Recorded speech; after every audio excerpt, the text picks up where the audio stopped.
Taking the back, come follow me.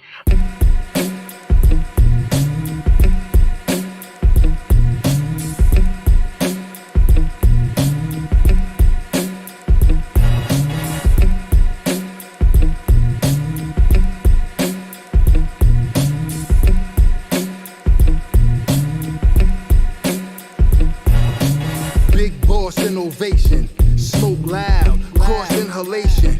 For years now, you've been living on false information, so get litty, I spit shitty.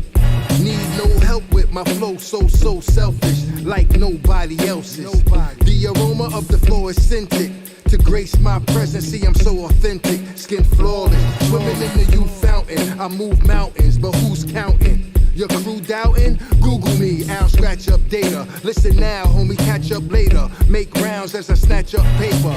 Fuck it, it's just natural, all actual. Living in the glass house, throwing bricks at you. Your broad think I'm so delicious. So please hold your bitches, while I'm G-rapping on the road to riches. In the back, come follow me.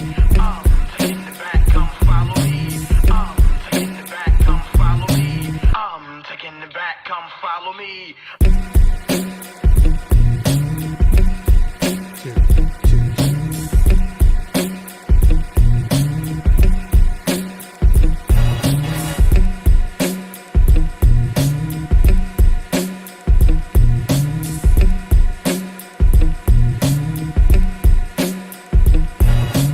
Big boss innovation, smoke loud, cross inhalation.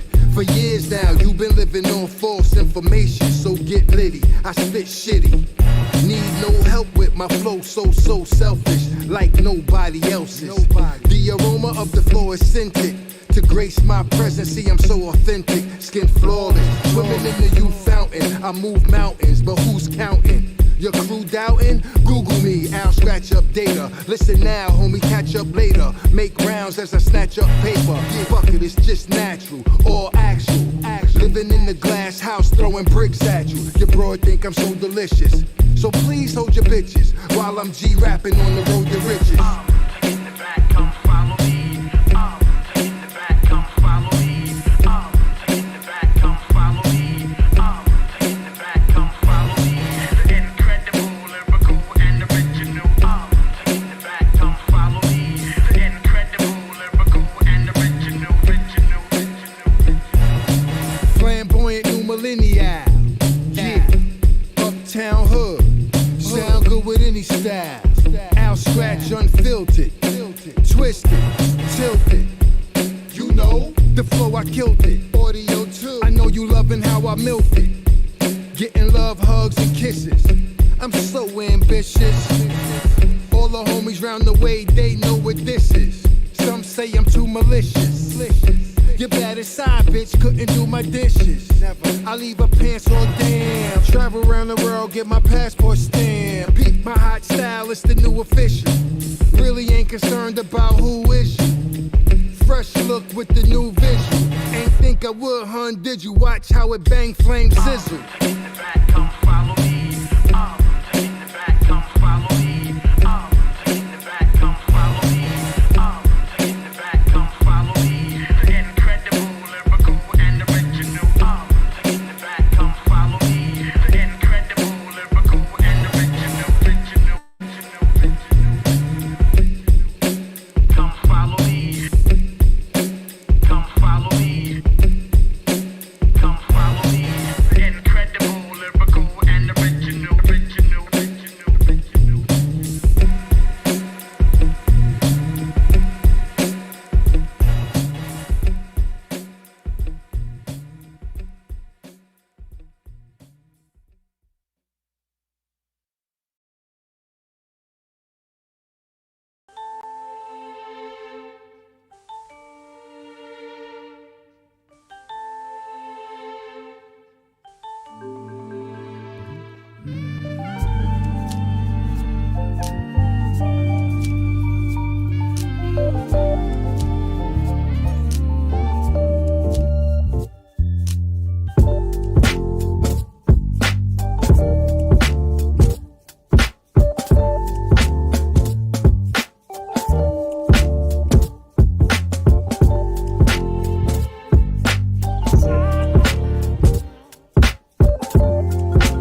going on? What is going on, everybody in the house? What is going on? Wake up in Cleveland every single morning. I wake up, flex, thumb down, now check. No drip, this wet. Tell 'em run it up. No sleep, no rest. Might crash, might wreck. But first I stretch. Tell 'em run it up. I wake up, flex, thumb down, now check. No drip, this wet. Tell 'em run it up. I wake up, flex, thumb down, now check. No drip, this wet. Tell 'em run it up.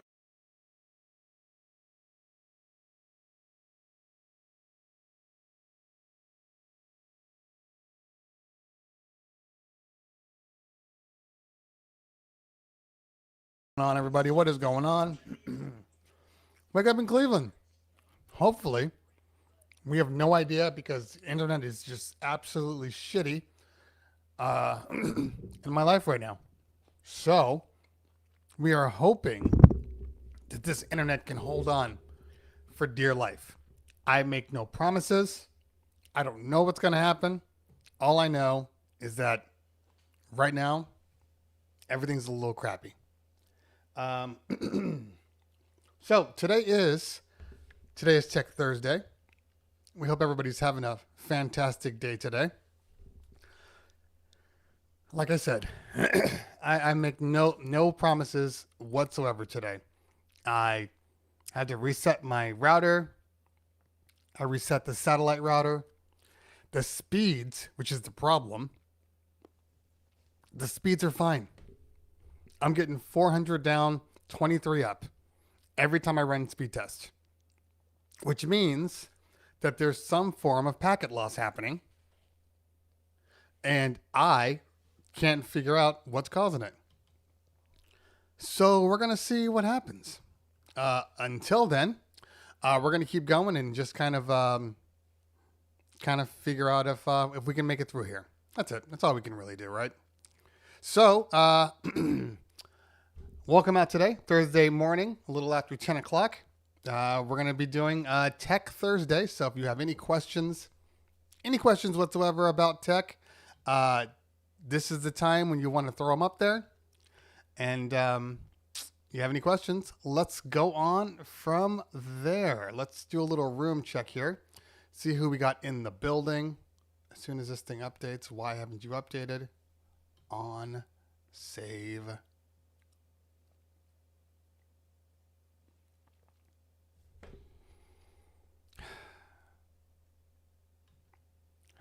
On, trying to turn on my monetization, and it keeps turning itself off.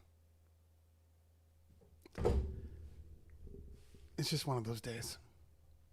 It's just one of those days. That's fine. Who needs to earn a living helping people anyway? That's so cliche. Trying to survive. Trying to provide a life for your family. So cliche. Who does that? All right, now it says it's on. Okay, we'll see. Whatever. All right, back to the streaming app. Your voice is a little more raspy. Thanks, Mom. Nothing I can do about that today. Just enjoy the sultry sexiness. Now, I am trying to eat. I haven't drinking any of my it's a little raspier today. I woke up a little late today. So, hopefully you guys did see the last video I posted. Posted it last night. Make sure, by the way, before we get started, if you have any questions, you got to throw in the ask, because it's one of those days, man. One of those days.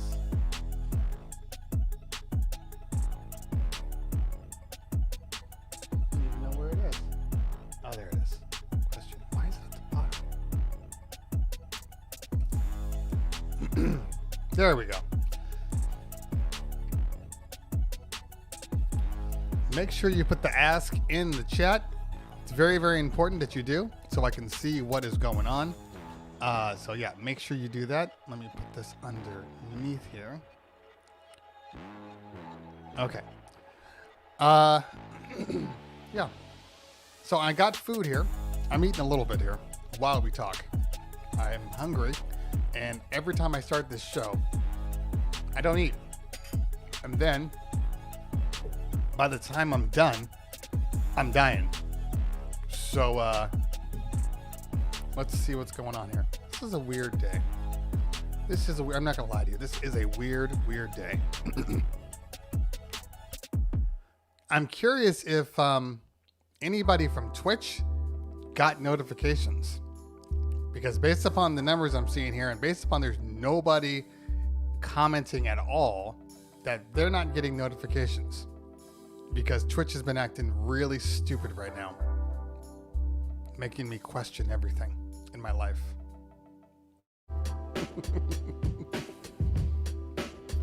Mixmaster GNL in the building. What is going on? Mixmaster, did you get a notification today? That's the question, because it doesn't appear that people have, but I could be wrong. Okay. Let's take a couple of questions. We're not gonna do a room check yet because the room is still pretty small at the moment. DJ Immaculate asks, did you ever get your hands on one of those Reloop hub stands? The answer is no, I did not. I'm having a hard time connecting with Reloop. For whatever reason, I just can't seem to get a real solid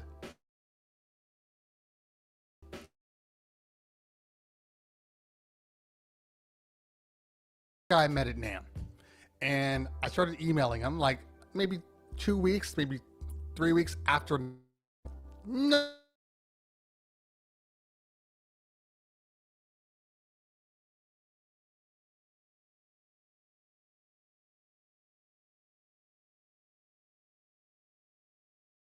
They're like, oh yeah, we have a contact. They email.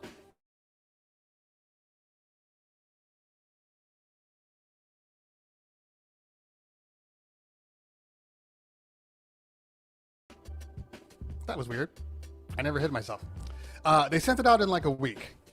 And the weird thing about it is, so even after I did the review and I posted it and I'm like, here's my review, still haven't gotten anything. I sent them another email saying, hey, you know, I'd like to get some more stuff. Thank you for the contacts. They want nothing to do with me. At least this contact wants something to do with me. So they don't send me anything at Reloop. So it is what it is. I mean, the stand looks good. It's USB. I do wish it had a couple more USB ports on it. But it's a cool stand. It's a cool stand.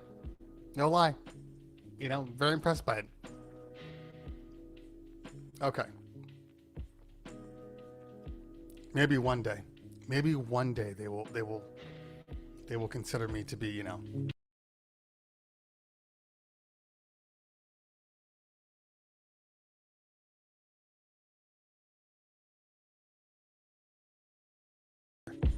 It keeps. Okay, I keep getting kicked off my own stream, and I'm not anywhere near it. It's just kicking me off. So what I think I'm gonna have to do is swap out. I'm on Google. I wasn't having these issues when I was on Microsoft Edge. We'll see if it kicks me off again. We'll see. Okay, let's check another question here. We'll go easy first. I don't want to go too complicated at the moment.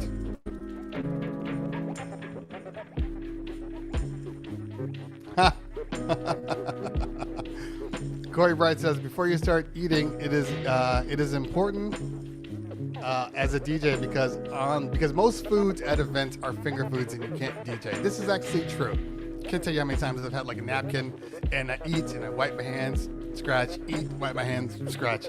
Yeah, it is annoying. And the worst part for me is very simple. I am gluten-free. Not by, oh, I just like to be cool. Like, I'm actually gluten-free. Like, I can't eat gluten. And lately, because the venues have been closed, everybody's been having these things at their homes, at outside places, whatever.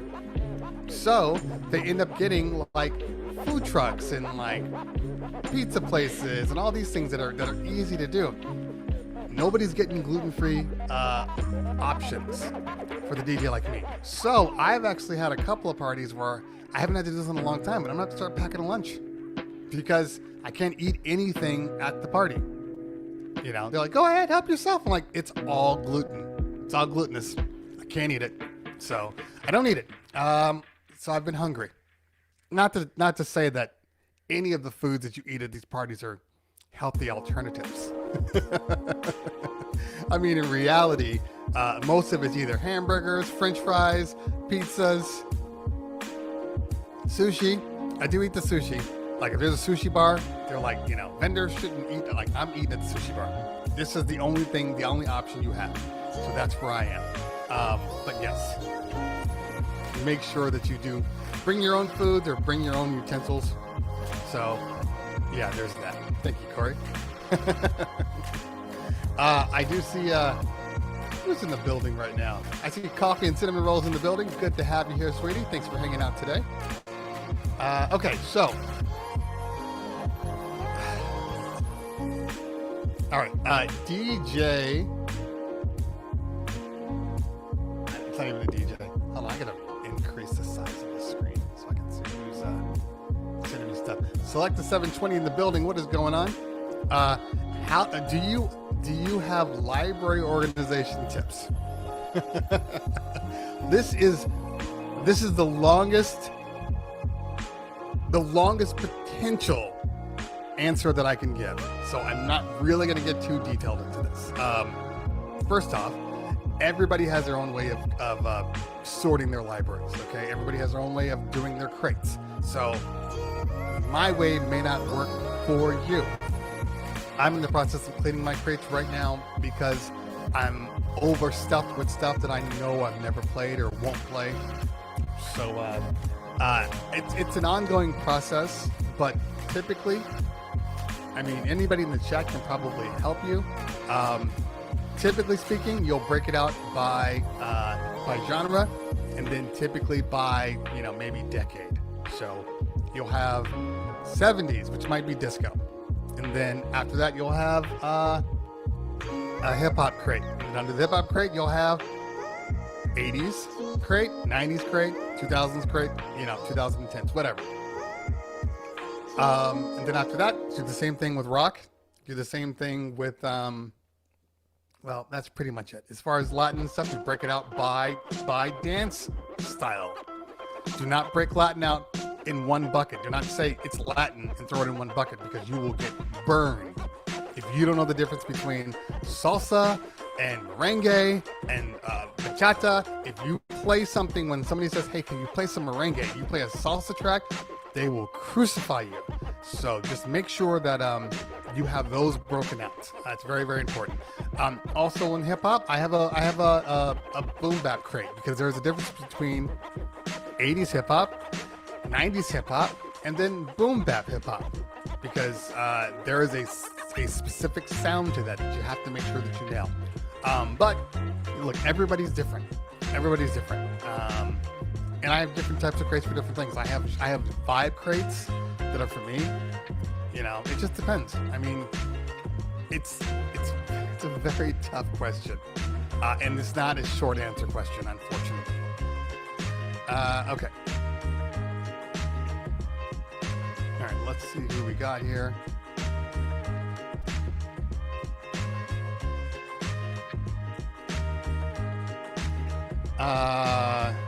Just bring out the Ozbot again. So Selecta, I'm using the Ozbot right now. This is the Ozbot. I did a little adjustment to the contrast, saturation, but let's see if I can do it. If you can see me on this side. It likes the right side better.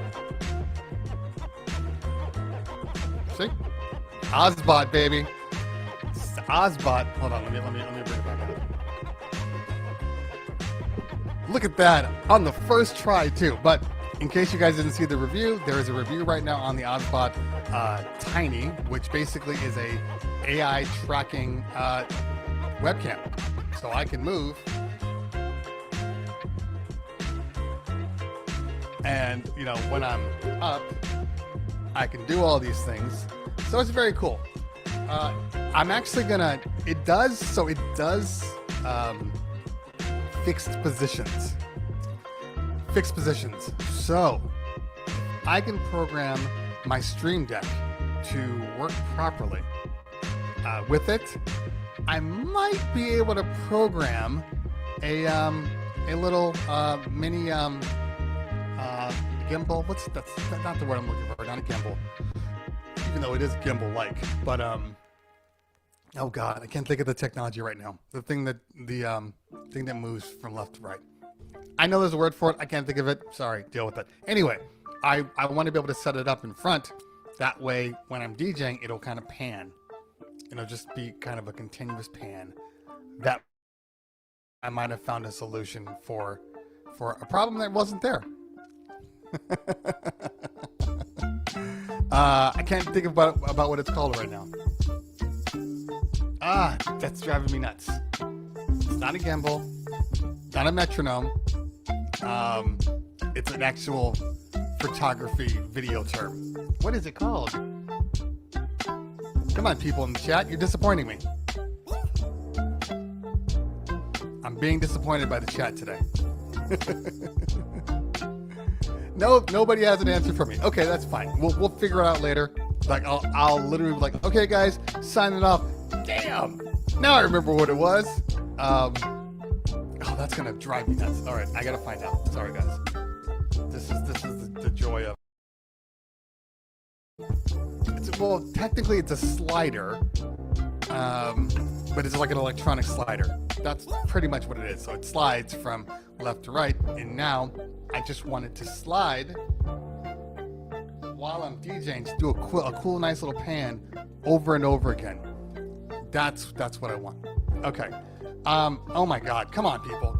DJ Speak Soul says, "What are your top 5 record pulls?" I don't use 5 record pulls, so I can't even give you a top 5. That's the issue. There's dozens of record pulls. I can tell you the ones I use. That doesn't mean they're the top 5. They're the ones that work for me. But top 5. All right. So I use, and I like all of them. 3 record pulls. I don't know why anybody would need 5, but 3 record pulls. I use DJ City, BPM Supreme, and Direct Music Services. Those are the 3 record pulls that I currently use. I have used Beat Junkies, which is a great record pull for old school hip hop. I have used Eighth Wonder, which was actually the first record pull that I ever used, Eighth Wonder, and it was good. It got to a point where they were starting to struggle with the catalog, so I kind of stopped using it, and that's when I moved over to DJ City. But I know there's like heavy hitters, and there's all these different kinds. I know they exist, but I don't use them all. You know, look, record pulls aren't cheap, so I can't use them all, and I don't have people sending me stuff saying, hey, we want you to review this. Come take a look at our record pull. So I've been really happy with the record pulls that I currently use. And this is going to be a good month for DJs. I'm just going to say that. Not going to say what I know or what I don't know, but I'm just saying this is going to be a good month for DJs. Okay. Let's see what we got here. All right, let's see. DJ Mayday asks, is there any 12-inch or 15-inch speaker out there that are bassy without the need of a subwoofer, good sound, highs and lows? I'm looking at the SRX, 150 to 250 people tired of carrying too much equipment. The SRX from JBL is one of the best speakers they've ever made. I own a pair of SRXs, and they legitimately destroy any speaker I've ever used. They have an excellent low end, excellent punch. They just sound damn good. And I've done them without subs for the size you're talking about, and they have been absolutely brilliant. So yes, the only issue with the SRXs, they are heavy as hell. J Classic, thank you for the subscription. And I don't mean like, oh, these are kind of heavy. I mean like, damn, these are heavy. Like there has not been one day that I've picked up those speakers and said, huh, you know what, they're not as heavy as I thought. Every time I use them, they are as heavy as I thought. Every time. Every time. But they are absolutely amazing. I mean, I believe there's probably a QSC 2450 in the amp. That's the only way, because it's so heavy. I'm looking at this camera and I should be looking at this camera because I'm so used to you looking at my big camera that it's getting in the way. Now, speaking of cameras and OBS, so I had to adjust my colors in the OBS. Fine, not a big deal. But it's not saving my adjustments. Anybody know why? Like, if I go into OBS and I configure my video and I change all the properties, it's not saving them. The moment I leave it and come back in, the properties are gone. Anybody know why that is? And Mr. Demand, yes. Yeah, camera track dolly. Yeah. Camera track dolly, slider. Yeah, it's pretty much the same thing. Yeah. All right. Yeah, but if anybody has an answer, let me know, because it's driving me nuts. Not that I can't remember the settings I use. It's 2 settings. Not a big deal. Spin Junkies in the building. Good morning. Good to see you. Good to see you. All right. Let's see what we got here. I see NS7 and I contemplate actually even bringing this up. You know what? I forgot to turn on my lights. Let me do that. Hold on.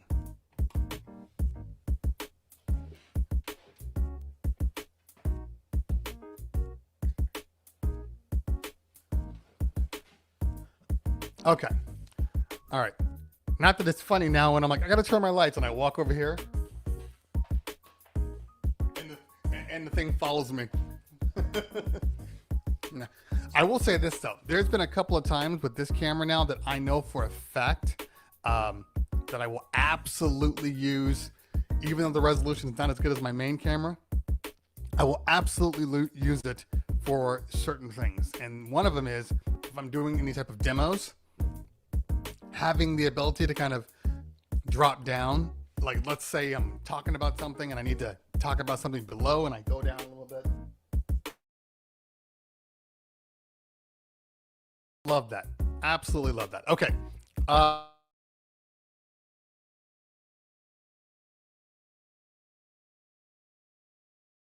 In case you guys were wondering the quality,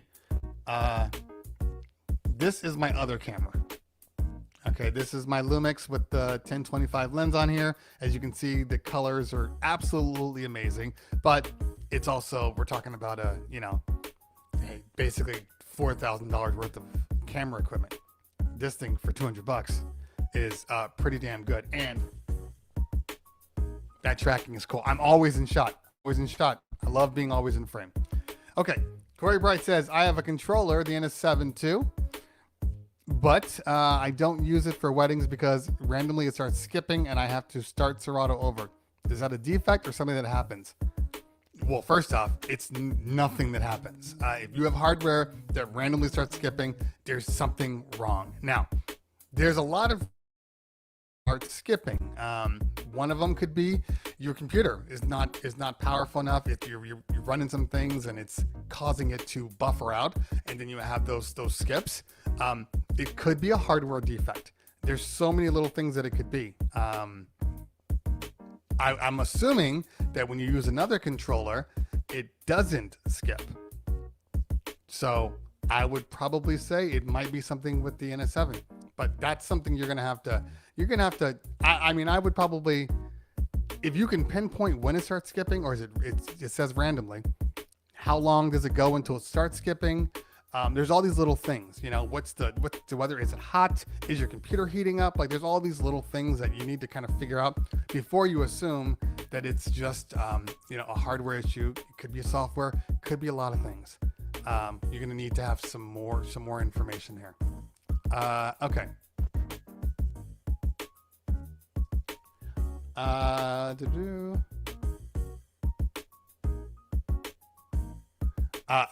No, I did not say that whatsoever. I have no idea what Pioneer's coming out with. No, I was not talking about Pioneer at all. Trying to get me in trouble. Okay. Dumb question. So I might give you a dumb answer. I've used TrackSource and it gives you the option of using WAV or MP3 for the download of music from my Serato DJ Pro, which is preferred and why. Not a dumb question, but you should know that Serato plays all types of files. WAV files, MP3s, MP4s, AAC. Does it play FLAC? Let me see. I don't use that particular one.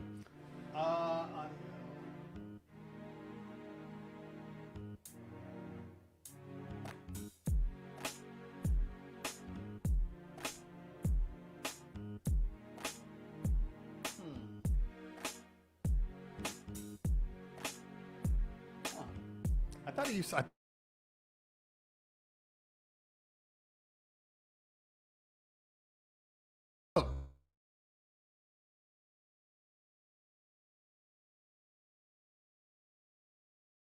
I'm just going to tell you what I know to be true.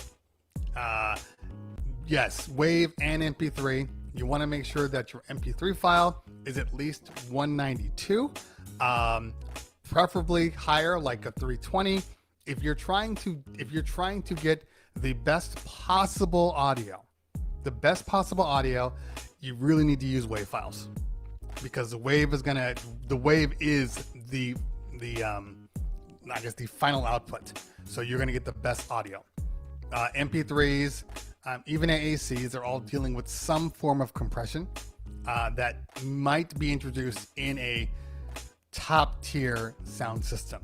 So if you're doing top tier, I forget what they call it. I think they call it the one or something. I've never used it, so I can't speak on it. I've never even been in a room with it, so I can't speak on it. But they say that those MP3s produce artifacts, and you can hear them in these like state-of-the-art sound systems. So they recommend going WAV for your things. Now, WAVs are big-ass files. Big-ass files create big-ass storage situations. So for most people that are DJing in their own speakers, that are DJing in nightclubs, that are DJing, anything besides state of the art, don't need to do WAV. It's just gonna hard drive.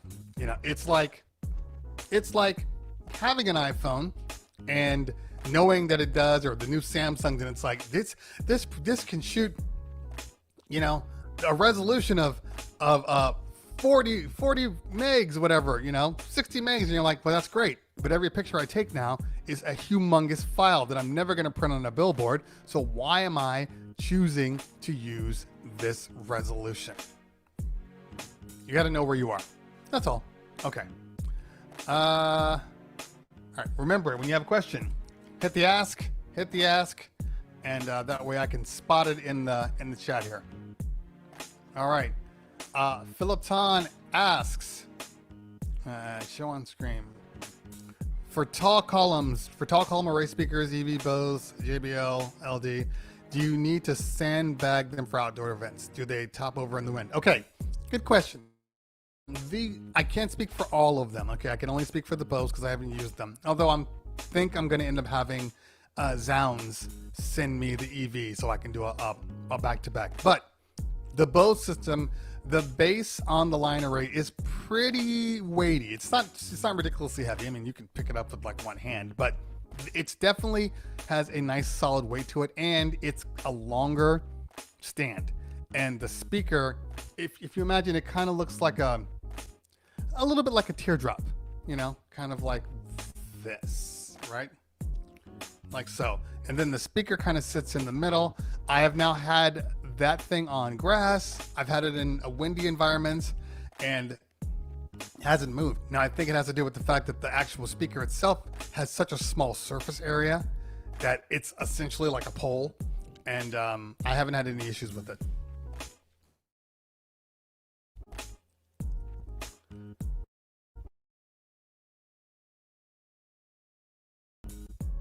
Okay, so Mixmaster GNL said something about the WAV versus MP3 that you probably need to hear. Serato stores DJ metadata in the audio files tag. Since WAV doesn't have an official tagging scheme, they have to come up with their own, which is non-standard. It's safer to use MP3s apart from the quality discussion. There you go. That's huge, because I know that all of my tags on my MP3s travel. So, you know, they can be used in a lot of other situations. And if you have a WAV, you might be starting from scratch every time. So, especially if you go from like a Serato to a record box to a algorithm DJ, that's kind of a big deal. And I'm all for parity right now. If I'm using something, it's gotta be used everywhere. Does it move when I make simple gestures? I'm just always in frame. So yeah, I will be using it. And I actually sent the video. They sent me that thing yesterday, and I did the unboxing and trial and error on the stream. And when I say trial and error, it was literally a comedy show. And like I'm doing hand things, and I'm acting stupid, and I can't figure out how to. And I got it to work. We're good now. But oh, it looks like that light's dead. But yeah, trial and error is helps. Now I sent them the video last night after I did it, and they replied like immediately, like, "Hey, thank you. This is amazing. We'll send you the next thing when it comes out." And I think that's all that's important. You do a good job. You don't be a dick. And people will look at you for the future. And that's all. So anytime I do a review about something, especially if there's issues with it, you know, you can say negative things about a product without being a dick. And manufacturers need to hear that when you're doing reviews for them. You know, so yeah.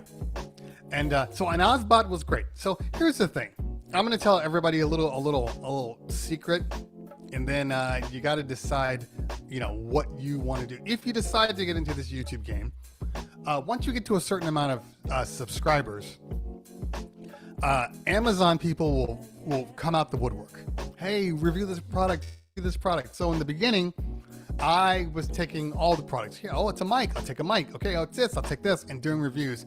And it was fine. I didn't have an issue with it. But you know, once I got to a certain level of reviews for hardware, it was hard to talk about things that most people wouldn't use. So I got really particular about what I would review.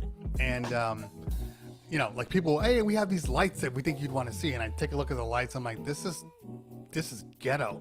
I'm not going to talk about these lights. I'm talking to people about things that they want. Now, what I might do is do like a shipping video where it kind of breaks down all the crappy things. And I can do that on Twitch or something like that. That'd be a nice show. But I stopped telling people, yes, I would do them. Now, there's a couple of reasons why I stopped telling people yes.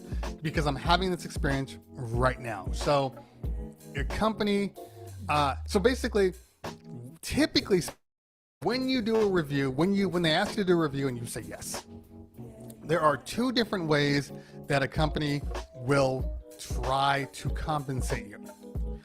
Either they just send you off the product, which is the desired way. They send you off the product, you get it, you review it, you're good, okay?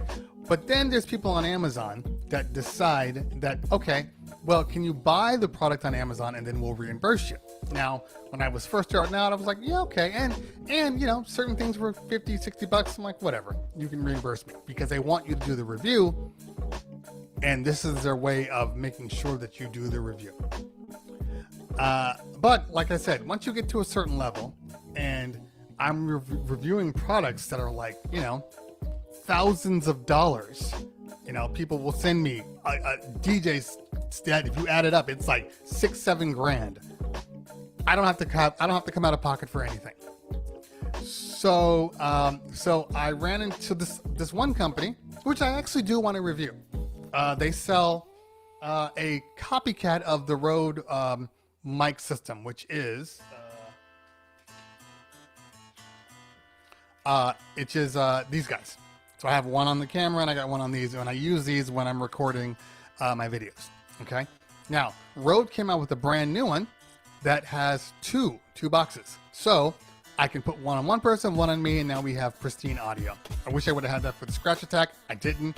It's annoying. But we're going to get that video out. Scratch attach video. So there's a company that came out with basically a clone of this. And I'm like, look, I need to have that. So I'll do a review on that. And then they come back, great. We can reimburse you. And I'm like, look, first off, it's not cheap. It's like almost $300. And we're not $300 people right now. So I said, that's fine. You pay me up front. I will buy it from Amazon, and we'll go from there. And then they come back, well, can we pay half? And I'm like, look, guys, I'm not that guy anymore. I'm not the guy that you can, try to force your way in. My review is better for you than it is for me. So I'm not coming out of pocket. So now I have to reply to these people saying, no, now I got to be the guy that's like, no offense, but I have almost 30,000 subscribers on YouTube. I think you're good by sending me your product. You're going to have to come out of pocket. So basically for anybody that's like, I literally stopped reviewing. I'm like, I don't have time for this stuff. This is silly. The number game for products that people don't know about, is crappy. Typically, you do a review for something that somebody doesn't know, I'll get maybe 500 to 1,000 views. So if I can knock it out, in an hour or so, not a big deal. But if it takes me a while, you got it. Sorry. So I'm very picky about what I review, which is also why some of my reviews have kind of slowed up, because we're kind of in this dead season. So I'm starting to, switch it up a little bit. Because I can't, if I start going back to that, people are going to be like, why are you reviewing this? You just reviewed the S11. Now you're reviewing Toys R Us mini controller 0.4. Doesn't make sense. So, and I don't mean in the audio what's this flex on them. Not really a flex. I don't think it's a flex. It's a reality. It's a reality of, I should not have to spend my money when, if I told people that this is good, they're likely going to buy it. The Ozbot, I did an Ozbot open box yesterday, and I think there was like 3 or 4 people that bought the Ozbot. So basically, they have made their money back just from my unboxing. So why in the world am I paying? Ozbot sent it to me. The companies that send you product without question are the ones that I like to work with, because I know that they are a real business, not just trying to get clicks. You know what I mean? So, okay, enough about that. Let's go back. If you guys have any questions, make sure you throw the ask in the chat. And let me go back up and see what we got here. All right. Let's see. DJ Aussie says, do you recommend using audio filters in OBS for DJ sets? I don't use audio filters at all. But if you are in a situation where you can't really track the audio, say for instance you're going directly in from your mixer, and you can't see, like for me, I go from my mixer to another mixer, so I can definitely make adjustments from there. But a lot of people recommend throwing on a couple of what do they put, like a limiter. You want to maybe put on a limiter just to make sure that you don't peak, although it's damn hard to peak in OBS. And I would actually be concerned about the limiters in OBS, because the audio meters in OBS are trash. They are not accurate to what is actually going on. So but throwing on a limiter, you could throw on a little compression just to kind of warm it up a little bit, but I don't know the plugins for OBS, and that's another thing you have to keep in mind. Who knows how good or how bad they are. You know, I would rather go from an outboard into the system than use plugins that I don't know. I mean, if I'm using my Waves plugins or something like that, you know, different story altogether, but who knows about these OBS plugins. Okay. DJ Scrap Dirty, welcome to the stream. Welcome to the stream. Okay, let's see what else we got here.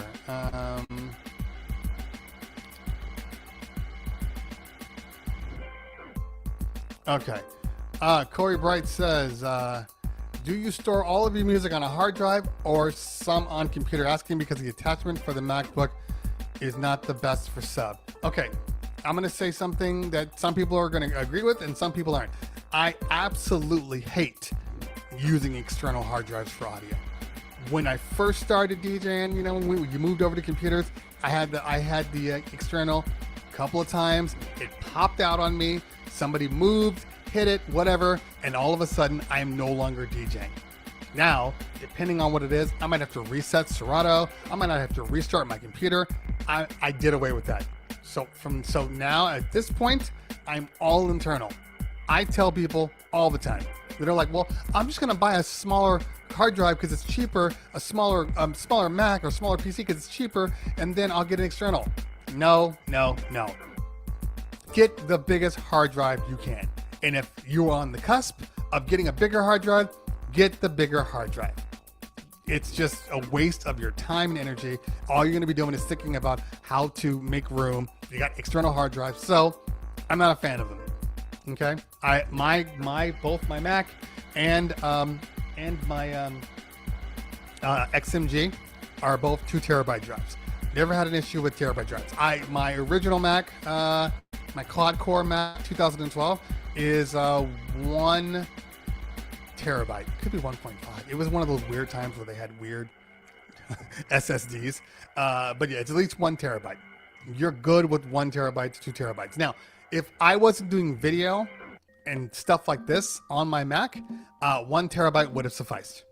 You know, but 512, 256, you're playing with fire.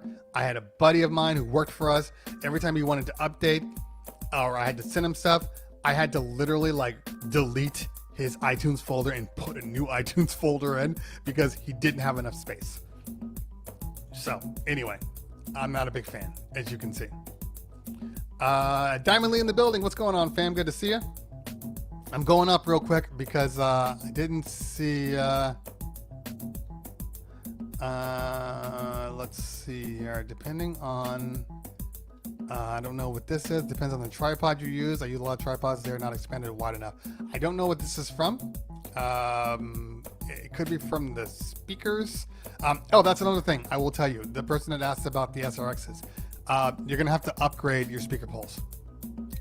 They won't be strong. JB high strength.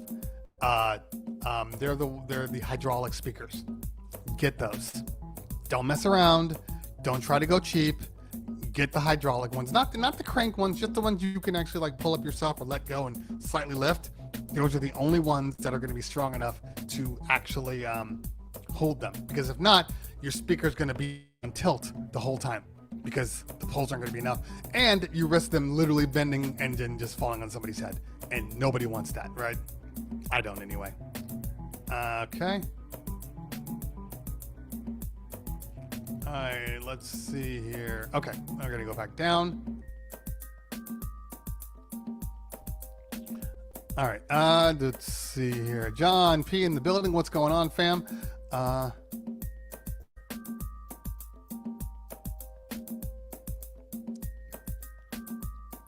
Okay. All right, let's see what Mixmaster has to say. He always has his 2 cents. I think it's more like 10 cents, but we'll let it go.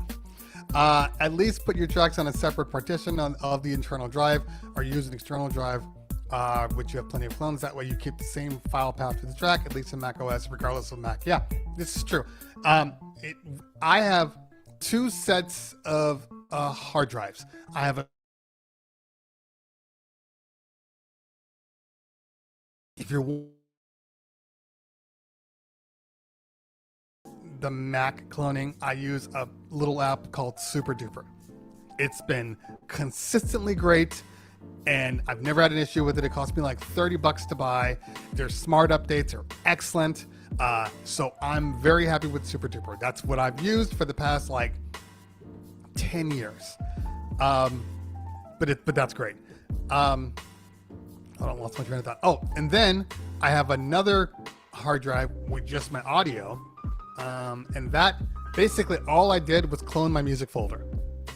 And my music folder has the Serato, it has iTunes, it has all those things in there, so you don't lose any information. Okay. Diamond Lee asks, let's see here. Both my gear bars are outdated. My gig bars, they are version 1. What should I do for dance floor lighting? Is there a wash you could recommend? So I'm actually moving away from a lot of those things. I've been rocking on my parties. I've been rocking not the parties I've been doing lately, not the house parties. I'm talking like the higher end, the bigger ones where I use trussing. I have been using my old Chevet 350s, the moving heads, because the light is so bright, it can act as a wash without even triggering anything. I'm done away with speckly lights and all those things. It's just I use moving heads with the color washes built in, and uplights in the trusses. And I just bought a new set of trusses, which I can break down so they don't take up a lot of space. Love them. Haven't really used them yet. I'm gonna use them this weekend. But yeah, moving heads are kind of the way to go now. Everybody's going moving heads. You know, some people do 2, some people do 4. I think it just depends on the amount of moving heads, or not the amount, but the quality of the moving heads. I find the 350s, 355s, you know, any of those are typically more than enough for a dance floor. And then if you have some uplighting in the trusses, behind the front board, you know, around your area, then you can trigger those too, and then it can create a whole nice vibe. That's what I would do anyway. Okay. Let's see here.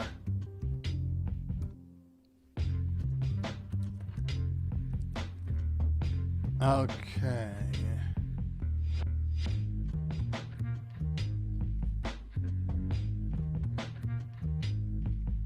Yeah, and Diamond Lee, you can outgrow lights. It's very possible. I mean, as we look back, you know, it's an interesting thing, because we look back, quarantine has faced us to take a solid look on all the equipment that we use, and if it even makes sense in 2021. So I have realized that while our trusses with all the lights built in were great when we had them, they were great when we used them, they're just adding more stuff. And yeah,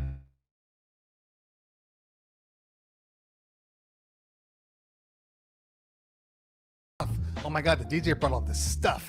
Then you realize it's like the DJ doesn't need all this stuff. You know, we had our Sherwin Vegas and our our non-powered tops, our passive tops, and ooh, look how big it looks. It looks amazing.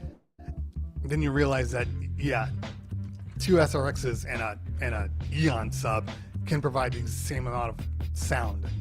You know, then you look at things like the Bose systems and, you know, the JBLs and the EVs, and you're like, I can't believe all this sound is coming out of this small ass package.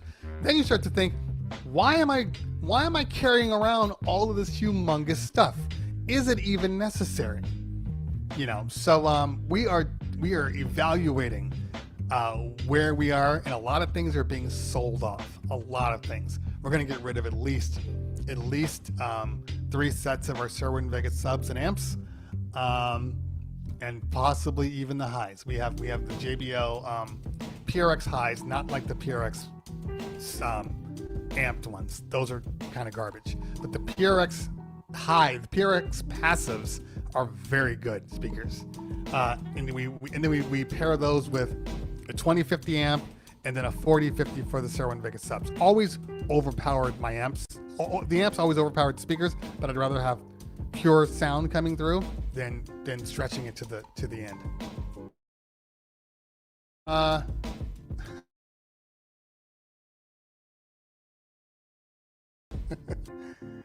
Okay, we're going to answer it anyway. Let's see. DJ Angel says, I'm looking to upgrade my MacBook Pro, but should I get current one or wait for the new 16-inch MacBook Pro with the M1 2 chip? That should be coming out in a few months. Buy what you need right now. If you don't need it, don't buy it. If you need it, buy it. You get what I'm saying? So if your computer's dead and you absolutely need a computer, get the best one you can right now. If you can't wait 6 months. But if you can, your computer's fine, why not hold off? I'm sure that M1 MacBook 16 is going to be a beast. Probably going to have 10 cores by default. And the upgraded one's probably going to have 16 cores or 20 cores. It's going to be absolutely insane. You know, but the question is your computer doing what you need right now? That's it. And do you even need all the cores? That's another thing people need to think about. You know, people are obsessed with like buying the best possible computer. You got to know what you're using. If you're just DJing, you don't need 10, 20 cores just to DJ. Quad cores have been completely sufficient. I wouldn't recommend anything underneath the quad core, but quad cores, that's where your money is. Now, my MacBook Pro 16 is an 8-core. I bought the 8-core not because of DJing, but because I do video editing. And I do a whole bunch of stuff that requires more cores to speed up my process. You know, more cores, dedicated GPU. But as a DJ, you don't need all those cores. So for some people, you will be wasting your money. You know, that's like buying a Ferrari to drive in LA traffic. You might have a flex on people, but it is not helping you at all. Okay.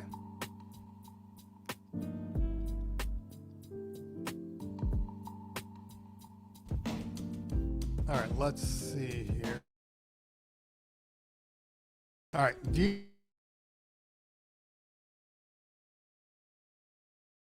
I think that's Caesar. Says, trying to get my first stream together, but there's a delay between OBS and Twitch.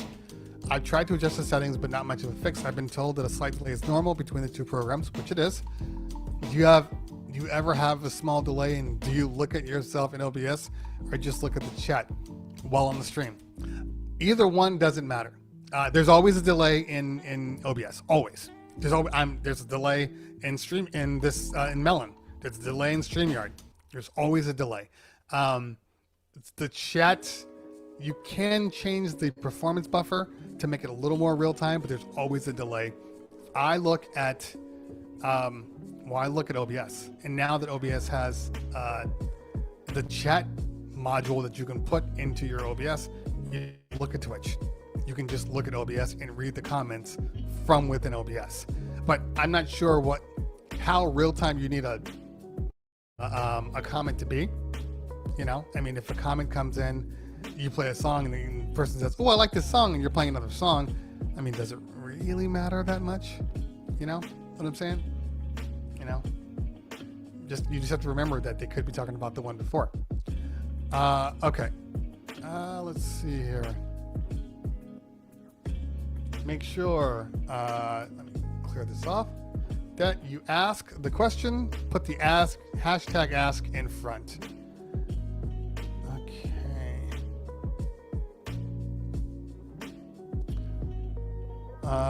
Philip 10, Carbon Copy Cloner is really reliable. Yeah. Carbon Copy Cloner, Super Duper, they're basically the same, you know. Okay. Yeah, let's see here. MK got beats. You need to watch my video. And since you're on the stream, I'm assuming you've watched my video, but maybe not. If not, watch the video. I do a video on the 1000 versus the Rain one. Spoiler alert, they are two different systems. But watch the video so you can understand the difference. Please do. Okay, what else we got here? All right, let's drop back down.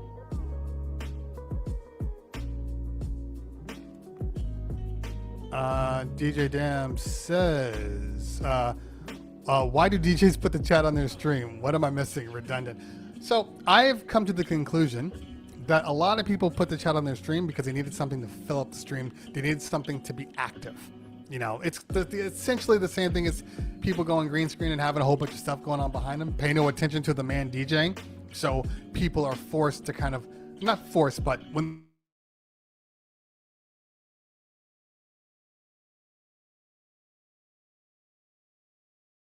it just becomes kind of a visual thing and not.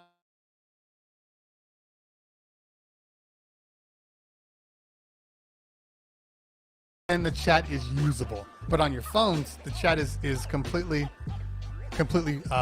unnecessary. But I agree.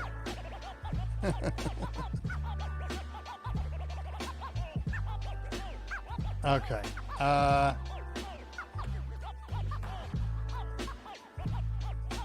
right. Let's see here. Okay.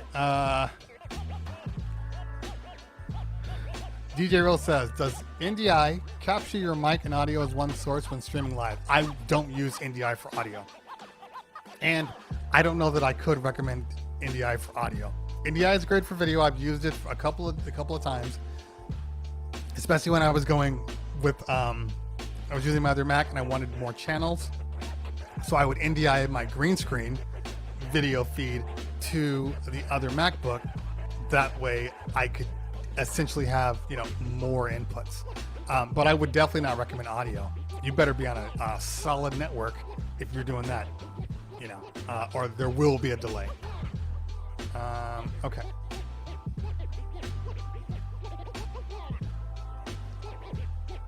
Okay, let's see here.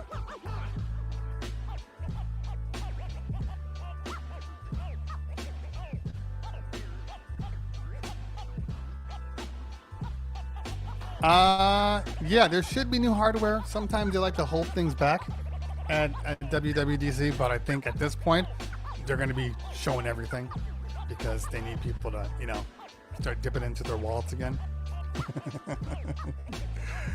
Okay. Let's see what this is saying. I have a feeling this is a random. If you woke up and found you've been transported to a universe without socks, but otherwise identical in every other aspect to the one you currently live in, what would be the first action you'd take? I'd probably invent socks.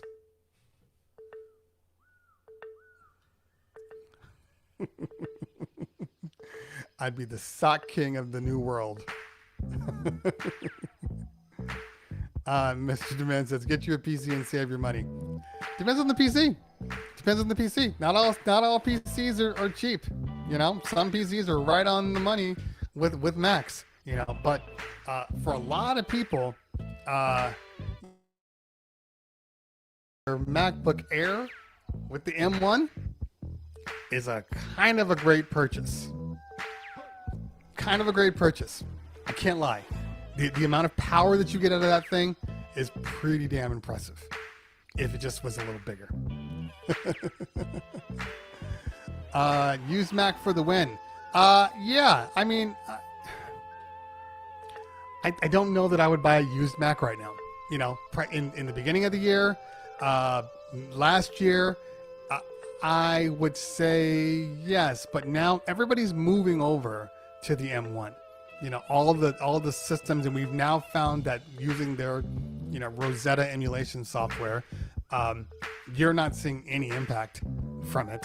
So, you know, once Serato moved to M1, once they become compatible, as long as Ableton is compatible, and again, Rosetta, so Ableton, as long as like things like that are compatible, if your production stuff is compatible, there's no reason to buy older now. Okay.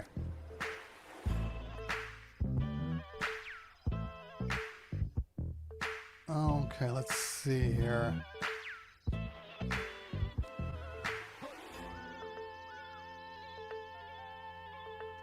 All right, they hit all those. By the way, I hate partitioning. Like, absolutely hate partitioning.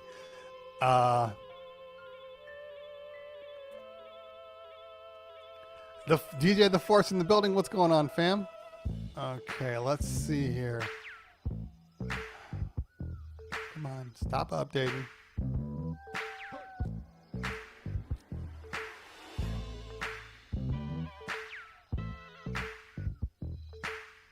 Socks are the new socks. That's funny.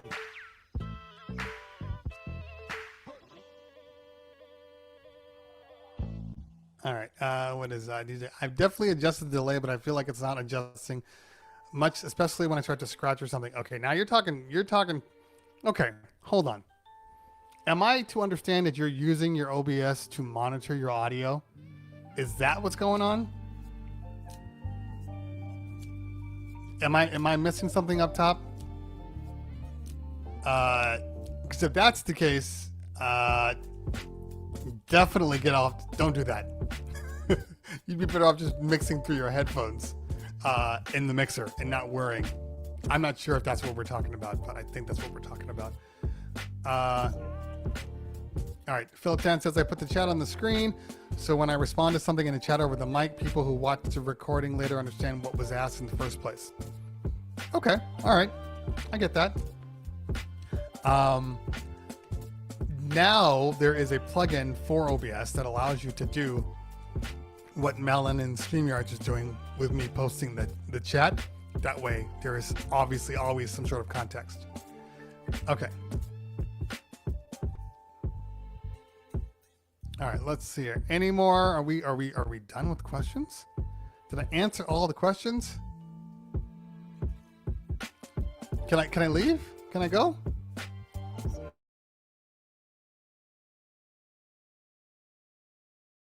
Chat, put the ask in the chat.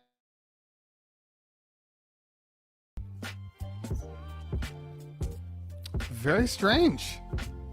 Very, very strange. I'm slightly okay. I guess I can go.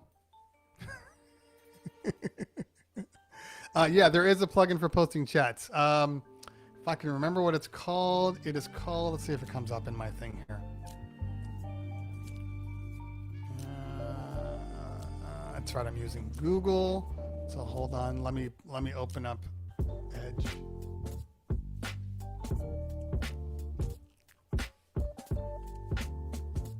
All right, it is called Featured Chat. Featured Chat. And I'll show you what it looks like if I have, do I have my chat up here? All right, let's see. I'll show you what it looks like real quick. Hopefully. All right, share.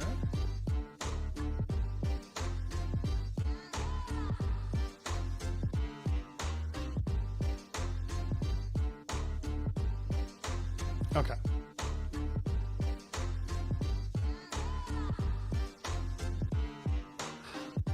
Sometimes the windows just going automatically opening in full screen is very annoying.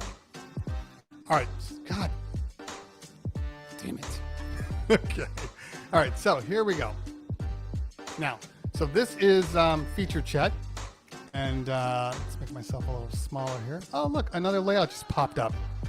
Good job, Melon. Good job. Very nice.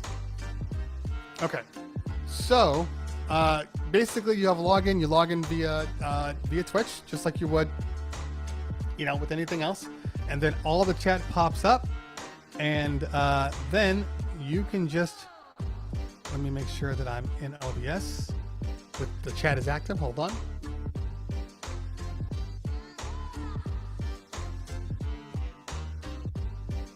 Yeah. Okay.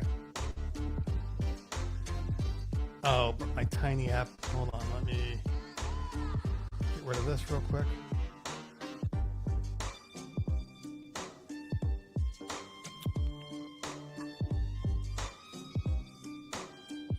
Sorry, I gotta put it above. Okay, so once we select the one we want, like say Diamond Lee, and then we click it in the chat, if I'm active the way I'm supposed to be. Sorry, I'm dealing with multiple screens here.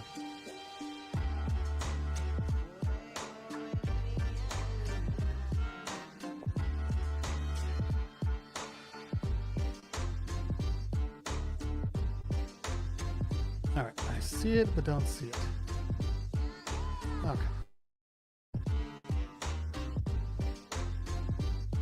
All right, let's.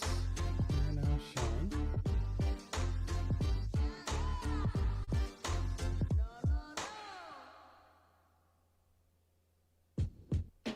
Have not used it in a minute, but it should be popping up, unless my Twitch doesn't have it correct in my overlay. All right, hold on. Enter chat down browser.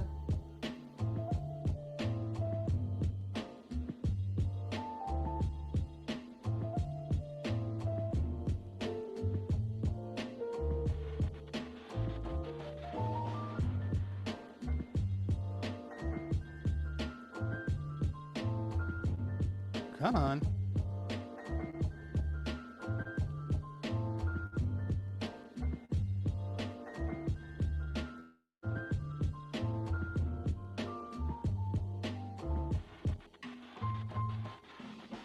Okay, so it's not working at the moment, and it could be because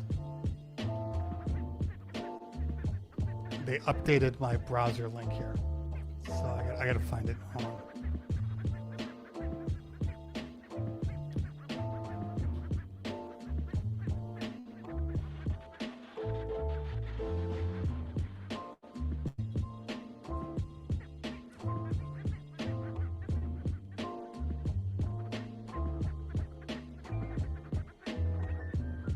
Okay, let's try again. But if it doesn't work, it doesn't work.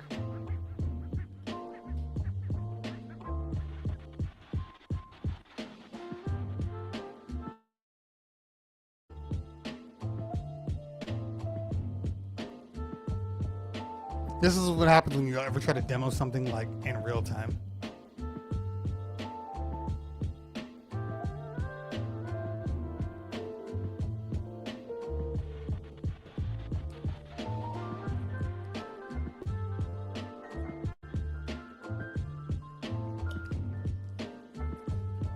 Okay.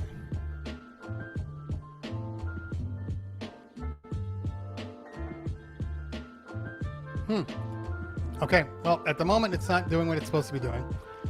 But this could be as simple as me. It should just slide right in, and it's not wanting to come up properly. So, I will see what's going on with my, with my chat Twitch. Lower third.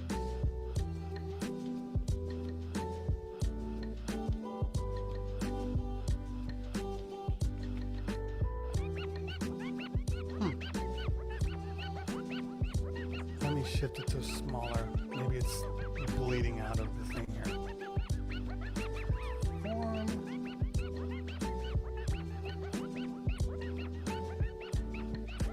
Yeah. So, not working at the moment.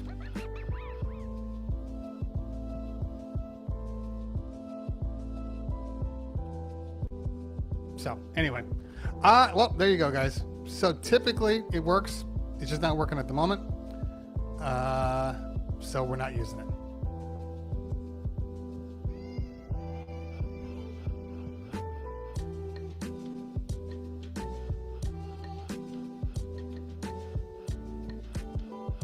And as you can see, acting a little weird right now. This delay shouldn't be happening. So I think it has something to do with maybe the system is not working properly. So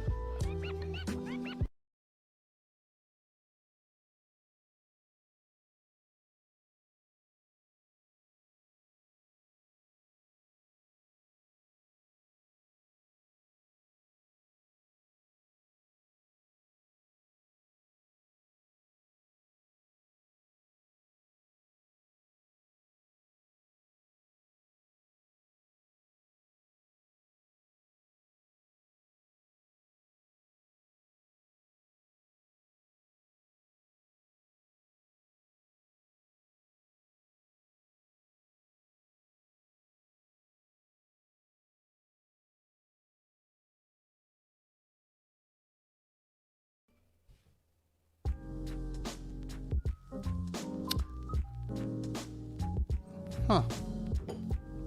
Internet is acting really stupid today. Like, so stupid. Before I went down, how was the resolution? How was the picture quality? Let me know in the chat. Still trying to figure that out. Let me know in the chat how the resolution was before I went down. I guess more importantly, how's the resolution now? So I'm starting to believe that this has everything to do with my satellite Orbi. I think I'm gonna have to replace it.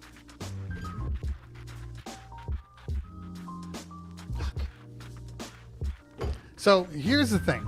This is funny. It's stupid, but funny.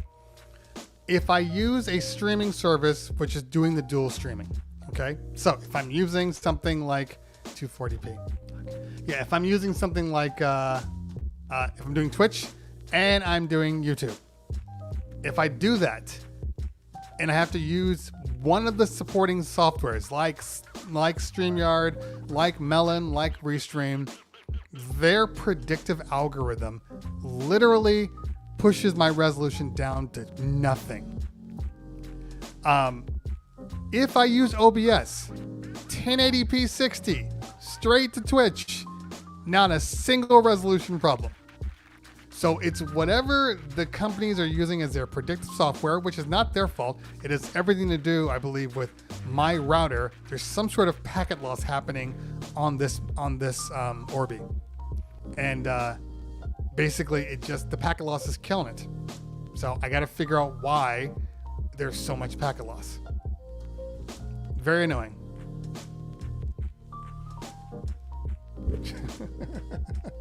At least the audio is always good. You know, they always tell you on YouTube, people only care about audio. They don't care about video.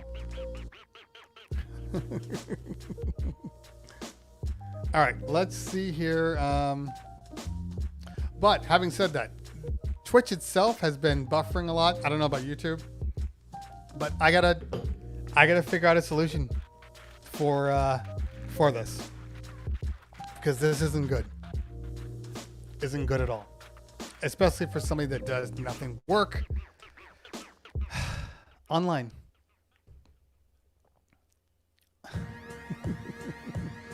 Hold on, let me look myself. I gotta see what I look like.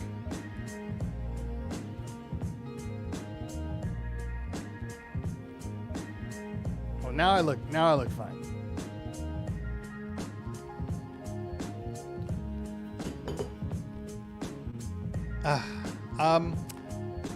Hold on a second. What we are going to do, I gotta figure out why there's screaming going on in my house. Which happens on occasion. You know, people just scream. So sit tight for just a minute while I figure out what the hell.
but my dad has to go do something. So I'm gonna keep you entertained.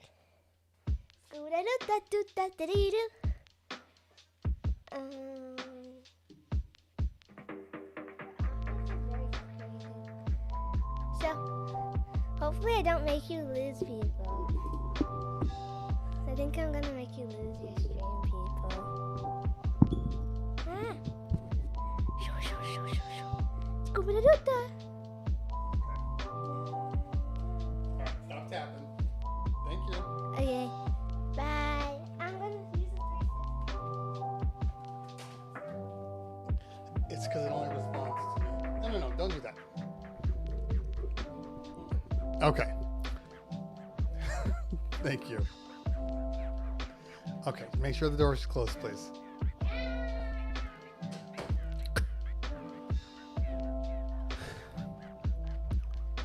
Okay, I've been voted out. Oh, all right, let's see here.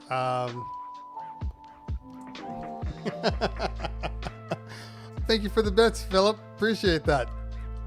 You know, it's a known thing, though. It's a known thing. Kids always generate more money. Kids always get money. Money, more followers, fans. It's just being a kid is great. It's good to be a kid.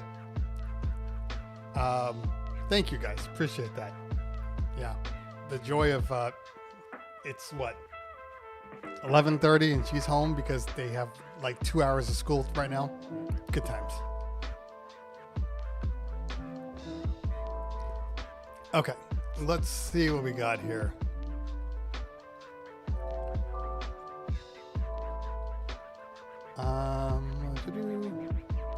That's the next DJ, Michelle. She doesn't really DJ.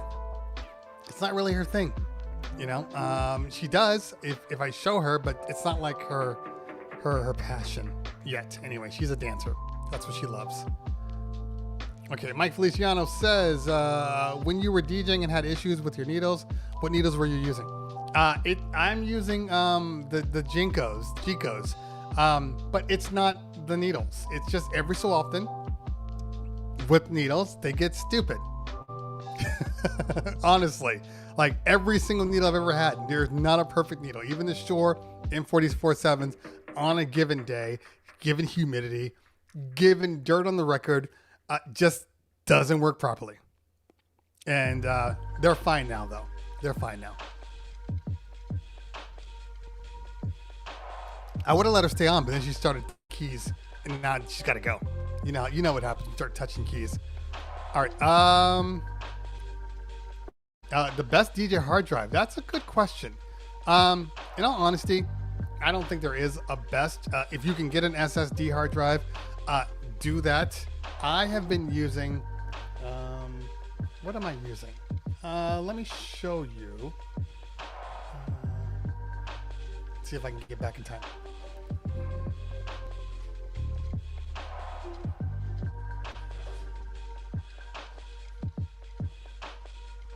Unfortunately, I can't unplug it at the moment. I should have let the thing follow me, but that would have been weird. Hold on.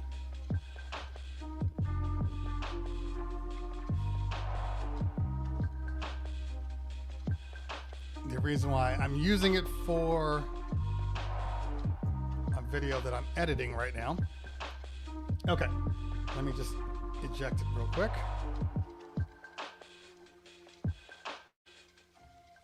Okay, so there are a couple of them that work really well. This is the Sandisk Extreme. It is 2 terabytes, super small, as you can see, USB-C enabled, and blazing fast. Now I know it's blazing fast because when I was using my Western Digital standard drive, and I used to be and I record my video streams from the ATEM. Now I use the ATEM ISO to record my video, so each video is in its own stream. So then when I go in and I do a multi-channel edit, I can just cut the video up as I go, so it makes it easier for me. I was having major buffering issues from anything that was like, even some of the solid state like USB drives were buffering out. I'd have delays, it'd lag, it would be crappy, so I couldn't use it. So the Sandisk is very good. There's also the oh god, what is the one? There's another one about this size. Is it Western Digital? Hold on, let's take a look. That everybody swears by.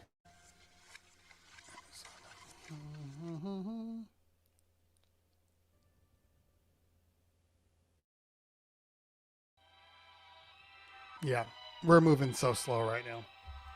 So slow. But this is the Sandisk Extreme. Okay, here we go.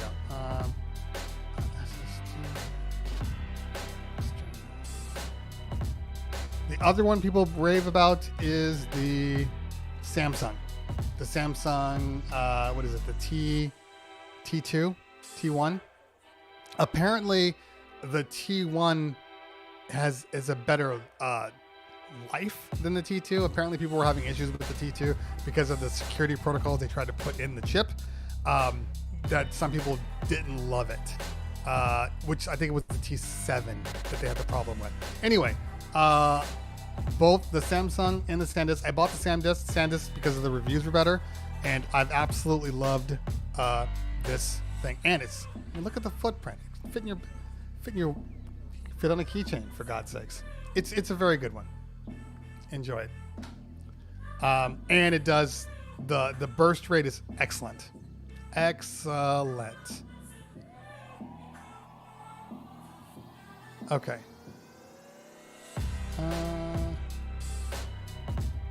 All right, drop to the bottom. Steve says gaming are good because you can have 2 internal hard drives if you need it. I mean, just get a bigger hard drive. And I know with the old Macs, you could take out the CD-ROM drive, which I actually did for a friend and put in a secondary hard drive for his audio. But now that terabyte drives are so cheap, it's almost unnecessary. Philipton says, you mentioned the Rain 12s fighting you during the Qbert interview. What torque settings do you have your 12s on? So it wasn't the torque settings. It had nothing to do with that. It was 100% a software / hardware communication glitch. So it's not a torque setting thing. Although I do run my torques on high. I've run my torque on low and on high, and I've been fine. I got used to the high torque because low torque simulates standard 12s, but not 12s, standard like 1200s. And then the high torque is more like, you know, the PLX 1000s and maybe the Stantons, things like that. So, DJ Damn. There's a reason why it's called DJ Damn. He's got 3 hard drives in his laptop. Wow. Okay, so yeah, so it only fought me when I was in between software. Like they had just come out with the S11 hard drive and not hard drive, the S11 mixer, and it was really fighting me then. And then they finally had an update to Serato, and then it got better. Now here's the thing. It's so random. You cannot reproduce this.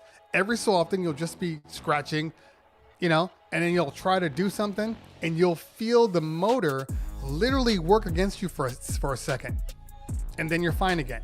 But it's the weirdest thing, and it's not something I can track. I can't figure out what it is. It is a ghost in the machine, but it does happen. It does happen, you know, on occasion. And it's not, I'm not making it up. It's something in there that people just, excuse me. Can I help you? What do you need? Oh my gosh. You can show me your walkover. You could have texted me. Let's see. Okay. Good job. Yes, she's right.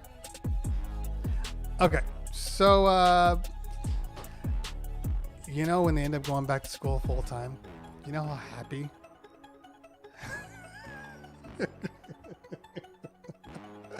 you understand how happy I will be?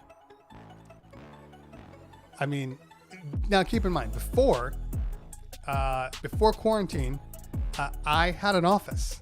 So at 9:30, I would get in my car and I would drive to my office for a 10 o'clock start time. That's when the phone started ringing, 10 o'clock. And I would be there until about 5-ish, 6-ish, and then I would go home. I could shoot videos, I could do all these things, and no one would bother me. Now, even if the door is closed, the door is not closed.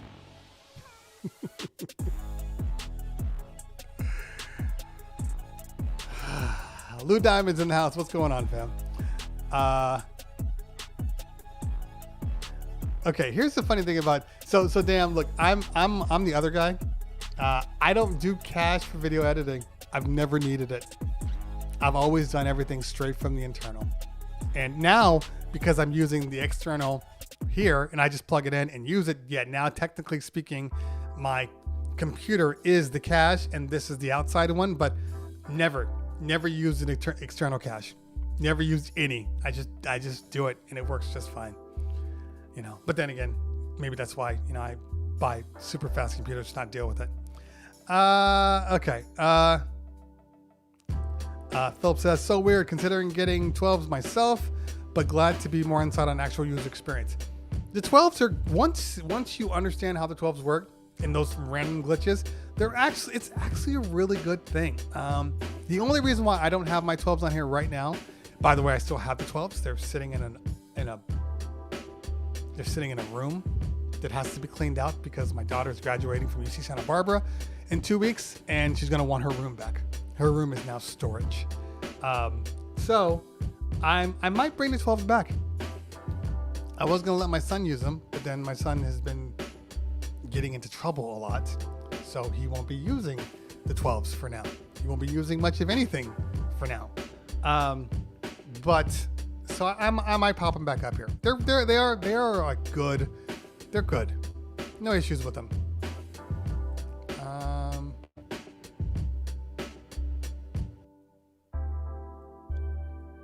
I'm glad you're not getting any glitches. And it's like I said, it's random. And it could be as simple as a computer communication for a second. It could be the fact that I was using, you know, the S11 and the S11 was not sending the right information. It could be a whole bunch of reasons. That's why I don't assume that it's just them that's causing the problem. Okay. Bomb Entertainment says, how do you know if you are charging too low or too high for DJ services? So that's a very good question. Now, Bomb Entertainment, I don't know, did you watch the Nick Spinelli interview that I did about a week ago? If you did not watch it, watch it. We spent a lot of time talking about that kind of stuff. But how do you know if you're not charging? I can tell you how you know you're charging too much when people stop booking with you. Typically speaking, it's because you are overpricing the market. Charging too low is a relative thing because depending on if you're just starting out, you might be in a situation where you have to come in low to be able to compete with the other companies out there. But in reality, you're typically, in all honesty, you're probably always charging too low. That's what I find. That you start out charging low, you keep building, and you go from there, and you realize, oh, I could have charged a little more. But charging too high, you know, it's relative. You got to look at your market. You got to look at the people around you. You got to look at the people that are doing the same services as you and see what they're charging. And if you're too high for them, then you got to look at what they're providing versus what you're providing. And if you're not providing enough, that's why you're not getting the bookings. You get what I'm saying? So you gotta figure out that. You know, I know my market. Like when people call me, especially the people that are like from Yelp and all those things. Well, I can get this so-and-so for this one. I'm like, that's fine. Go with them. They're not the quality of what we provide. And if they say, oh, well, so-and-so can do that. I'm like, okay, that's great. If they are within these 5 companies that I know are the same quality as us, send me their proposal. I will match their proposal. Usually I don't get a response because they know. But we are priced higher than a lot of other companies out there. But we are in a market that the amount that people pay is typically equivalent to the quality of their service. Usually, not all the time, but usually. So, but when we started, we came in about $500 less. And no, I'm not. This isn't the same thing as like, oh, you charge $1,000 and now we're $500. I'm talking like, oh, it's a $4,000 package and we're $3,500.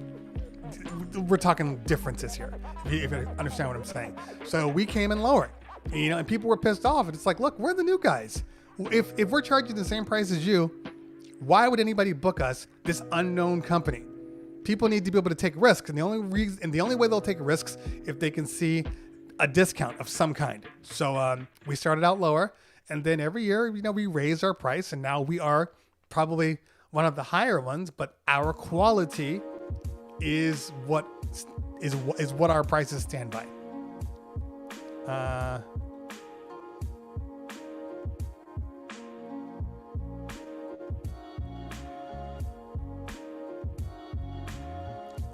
Let's see. Christopher Murphy says, why is this not in iTunes or Spotify? I'm assuming you're talking about the podcast. Like, why don't I have a podcast going? I'm working on it. It just, like, I'm one man. I need an assistant. I need to be able to take these things, have them downloaded, have them cut up, and then upload it. I think that's what you're talking about. It's coming. It's coming. Yeah, DJ Dam, this is very true. Very true. Very, very true. Like, you almost want to go so high in corporate that they go, our budget's only X amount of dollars. And you go, for you, I'll calm down.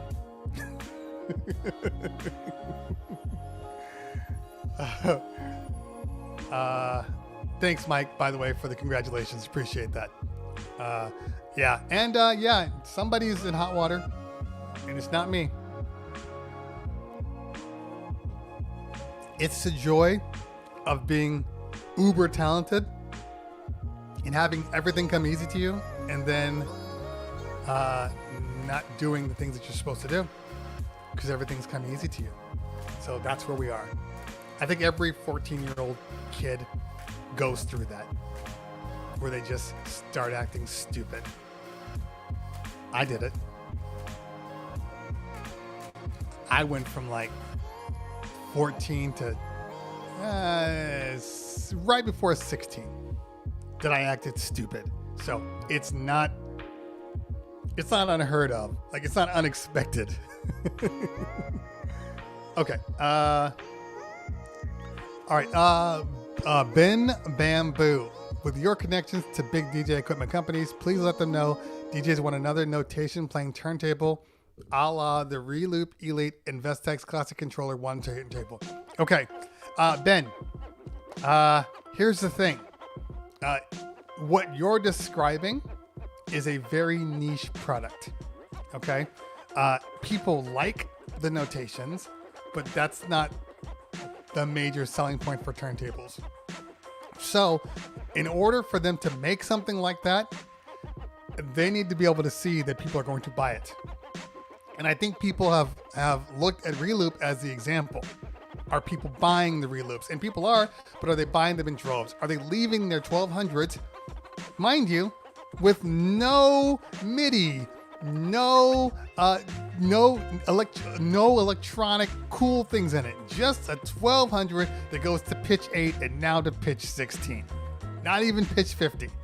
Yet they're still selling like crazy. And people still choose 1200s over every other turntable. I have the PLX 1000s in here, but I also have 6 sets of Technics turntables because they're reliable and they can be fixed and they just work. So you have to ask yourself, how many people really want that notation stuff like Vestex, like the Reloop, versus don't care. Because as a big DJ equipment company, that's what they are analyzing. Cost margin, cost effectiveness. Okay. And Ben, you got to stop saying turntablists all. Not all turntablists. You, you do. And maybe, 10 of the people that you are close to that are also turntablists, I think it would be cool. But that's not the market. And even if they are selling for $3,000 on eBay, okay? And I mean, think about this. It's not like there's 500 of them selling for $3,000 on eBay. There's like 10 of them because they're also collector's items. So not discrediting what you want. I think it's cool what you want. But the market doesn't necessarily support that, because if it did, those turntables would be the standard, and they're not. Okay. But again, very cool. Still cool products. DJ lighting for beginners. What is a must-have?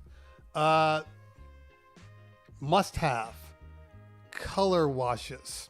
Some form of color wash that can hit the dance floor. And you can use anything from like, these right here. These are the ADJ Par Tri 7s. They do 3 colors. They're RGB. All right. Then you got the Ape Labs ones, which are also like, you can get the Chevets or whatever. Get some good color washes. I recommend not going below RGBW, which is red, green, blue, white. In reality, you should probably get amber too, but red, green, and white is the minimum. I would not go with just an RGB color wash anymore. We're beyond that, and the mixing of RGB, it doesn't look as good when people are looking directly at it. Like say, oh, we're going to make a pink color, and you make it and you look at it. It doesn't look pink when you're looking at it. It looks pink when you look at the floor, when you look at the wall, but it doesn't look pink there. So go with at least a RGBW. All of my lights, all of them are RGBW, amber, and UV. And that means I can produce pretty much any color on the map. Yeah, they're more expensive, but I know for the future, it's where everybody's going. And I can't tell how many people are like, can you do a teal? Or they grab an old school par can with one of the color sheets and they put it in and it's a different kind of pink. And now you're limited to what you can do. So having all of those allows for far more flexibility. But like these are RGB and they stay on blue. Sometimes I might go red, but they pretty much stay on blue the whole time. Yeah. So let's see here.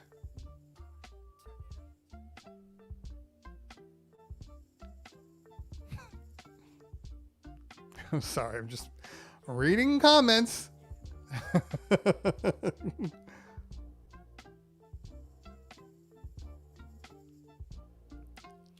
Okay. So back to the, a YouTube comment by Green Eyeshadow popped up and caught my eye for just a minute, but I won't be putting that on stream. Green Eyeshadow, just enjoy it for what it is. Okay. Let's see here. Okay, so we said color wash. After that, invest in some quality moving heads. And they could be as small as like the Chevet 250s. American DJ has a couple now too. Like I said, I've been using my 350s.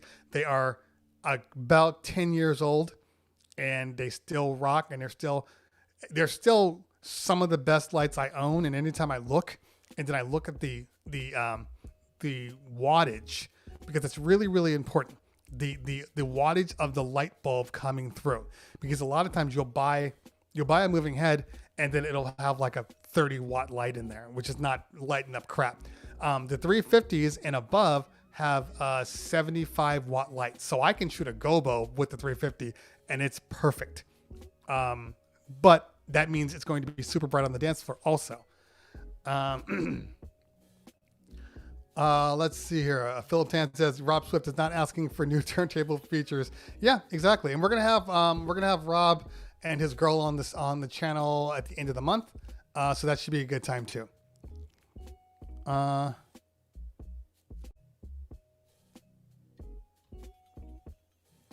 Yeah, Ben, I'm not disagreeing with you. Custom guitars are a huge market. But it's just my job to play devil's advocate, okay?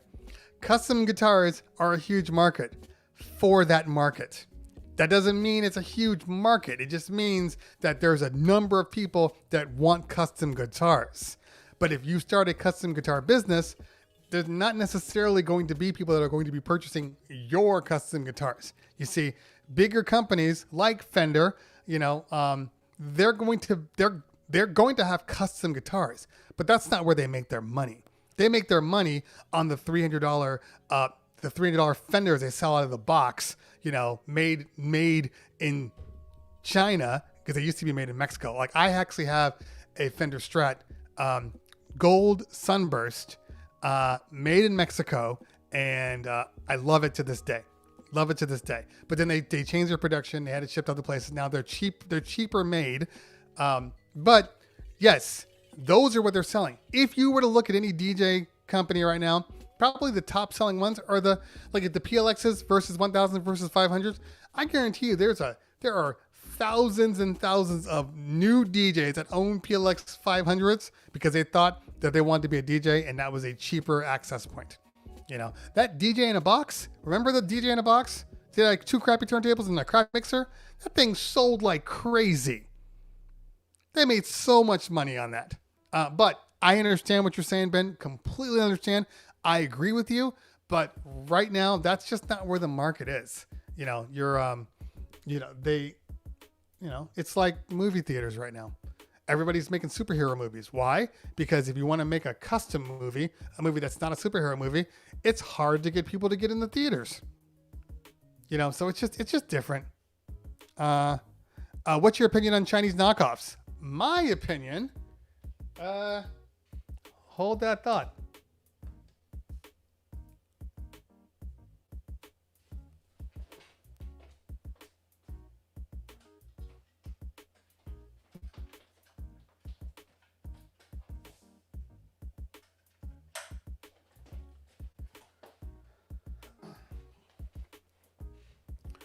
Okay, so I have Chevet lights.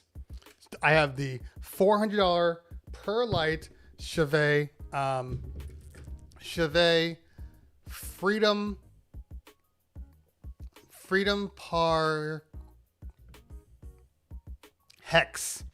Freedom Hex. That's what I got. This guy, those cost me $400 per light every time. This guy is Chinese knockoff, no name, does the exact same job and does the exact same job quite well. I paid for these, I think, 100 to 150 per light. We bought like 70 of these. So what do I think of Chinese knockoffs? I think for the most part, all the lights we buy, Chevet, American DJ, are made in China. So all we are seeing here is the Chinese company saying, why don't we just make our own? We already know what they want. We already know what is needed, what is required. We'll just make our own. That's what this here is. Now, the only problem, it had nothing to do with the Chinese lights. The only problem with the lighting is like my Chevet wireless box that controls all my lighting. Well, it's locked into Chevet, so I can't use that. But there's always a solution. Like you can go with the I use the Light Rider and I use a DMX Go, American DJ. So you just run. Basically, the solution is, in case you guys want to know, I might do a quick video on this. I think this is something that people want to know. This is in the event that you have multiple lights on different manufacturers. Okay, so like I have my Chevet lights. And when I got these, I was like, well, how do I control now my moving heads? Because I have 2 Chevet uplights in the truss, and then an XLR that goes up to the moving head. So the uplights are what is sending the information to the moving heads. Okay. But when I got these, I didn't have that situation. I couldn't control them anymore. So what's your solution? Very easy solution. Very, very easy. You basically take your American DJ or whatever your controller is. Okay. You run the XLR out to one uplight. Okay. Maybe it's the one that lights up your front board. And then you turn this guy to your master. So it starts talking to all the other off-brand lighting, and it can still control your Chevets. It becomes a pass-through essentially. So that's how you beat the system. Yeah. And if you really want to do it, you can either go multiple universes out. You can go XLR splitter into 2 different lights and then have them both communicate, because they can be masters on their own frequency. It doesn't get in the way. The only issue is that on this particular one, even though they're basically supposed to be Chevet copies, there is one light, one color that comes off different in this one versus the Chevet. And I believe it's the amber. I believe the amber on this one is 4, and on the Chevet it's 7 or something like that. So that's the only difference. Okay. You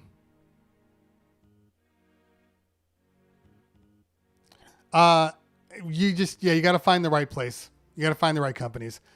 We got a hell of a deal for them, but this is what I know about Chinese manufacturers, cause they post them all over the place, Alibaba and all those things. We had to go through like 7 of them because it's all arbitrary what they charge you. Like you might get one that's like, okay, it's $200 per light. And you're like, well, I want to buy 70 of them. Okay, then it's $100 per light. You know what? Can you do 75? Okay, 75. It's like haggling at the swap meet. It just depends on how low they want to go. But yeah, even with duty fees, the duty fees for us were included. So it didn't cost us any more. I am learning the bass guitar. Have you ever seen a DJ play the bass during a set? Yeah. DJ Michelle played a bass on the Goldie Awards and was kind of cool. Look, don't let anything limit you.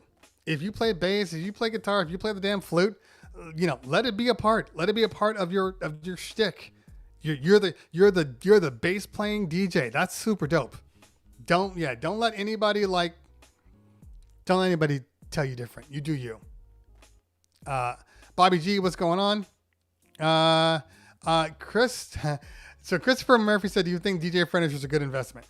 So that was also on the show with Nick Spinelli, and we talked about this. Nick Spinelli has a really nice furniture DJ setup with his turntables and everything. Gorgeous setup. And it's definitely clean. And if you're working with a lot of high-end party planners, chances are that booth is going to make them very, very happy. Okay. However, a lot of party planners will bring you some sort of booth that matches their decor.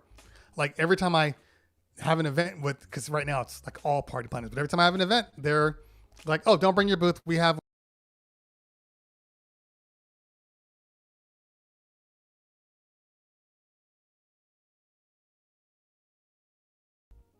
Sorry, that was actually my fault. I hit the back button on my keyboard. So basically they will bring it in. Now, is his cool? Yes. Are they expensive as hell? Absolutely. And are you more exposed to everything out there? Like people see everything about your setup? Yes. So it has to be, you have to keep it super, super clean. But I don't have an issue with it. If you can afford it, I'm looking into seeing if ProX will send me one of their cases so I can do a review on it.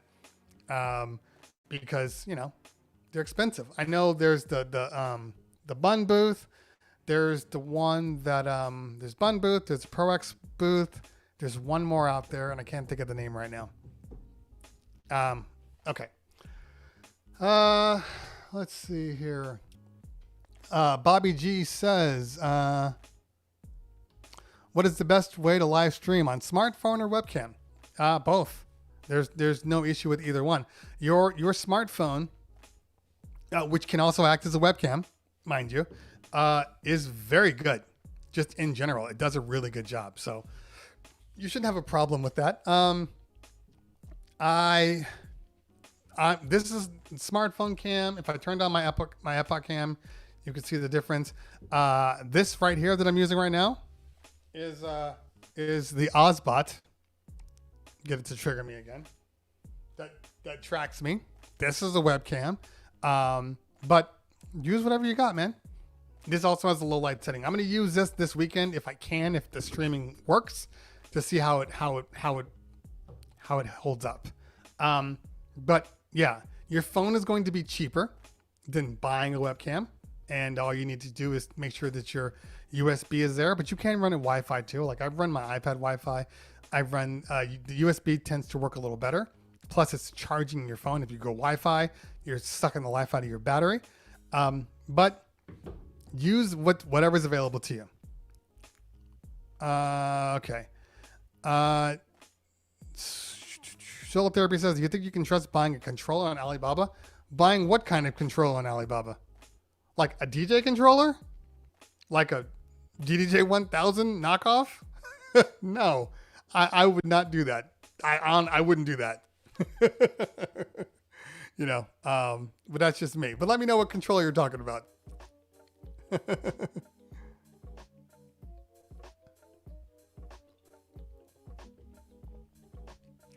Mercury Entertainment says, how do you get booked? I feel like this is a very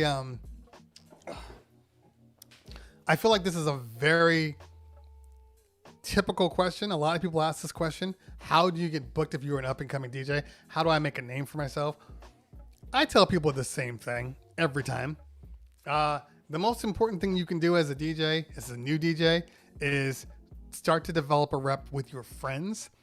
If you're a young guy and you're still in school, start doing your school parties, do them for free, do them for food, whatever. If you got family, do some of their events, charge them super low, go from there. If you're trying to make it in the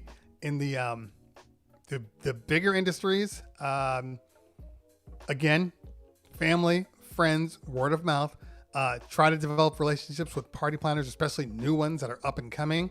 So they will refer you. So then you can almost have your own set of clout without actually doing any events. Like for instance, we have video guys that were like, oh, I'm thinking about getting into video. And I looked at their stuff. I'm like, it's good. People said, well, who do you use for video? And I'm like, oh, we have this guy. They automatically trust us because, well, we are a reputable company. So get in with some party planners, get in with some venues, see if they will pass your cards out, and then go from there. Also, market yourself. Your website should have video of you doing work. You should have video of you DJing. Throw your mixes on Mixcloud. Get on Twitch. Start streaming. All of these little things will help you in the long run. But it might feel like, oh, what am I doing right now? It's not really generating. It is. It just takes time. It takes time. Let's see here. What's the best software to stream on YouTube, Restream, OBS, or social media platforms? What is the best software to stream on YouTube or social media platforms? Well, you shouldn't be streaming on social media platforms. So stay off of Facebook, stay off of IG, stream to Mixcloud, stream to Twitch, stream to Play 24, stream 24 DJ, 24/7 DJ, DJ 24/7. Those are the ones that are allowing for DJs to stream. Twitch is not legal, so at some point you might lose Twitch. But right now, Mixcloud and 24/7 DJ, Play 24/7 are the best ones. But as far as streaming services, free is always better. OBS, Streamlabs, Restream. If if you're trying to use a social media platform like Melon, like StreamYard, like Restream Studio, but Restream as in itself is just designed to take your signal and then stream it across multiple platforms. But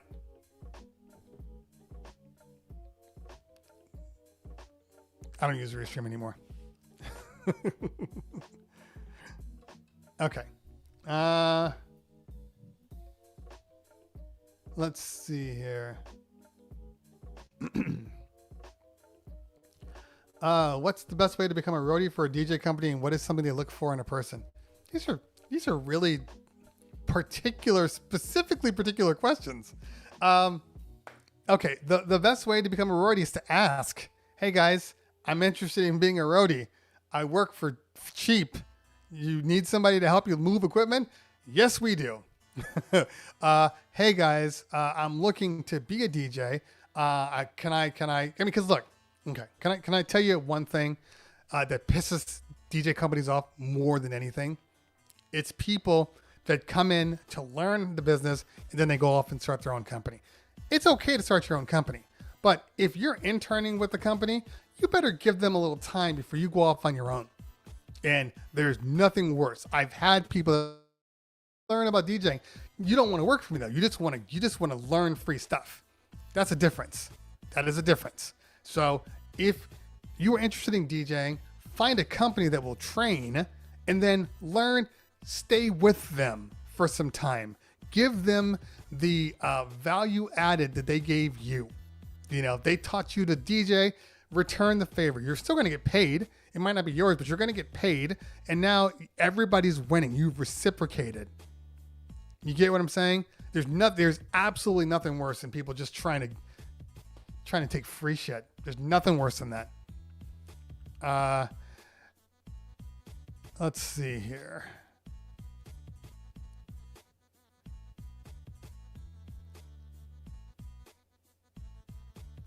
Bomb Entertainment, I already answered that question. Select Isaac. How do I manage my sound output to get quality output on the mixer, amplifier, crossover?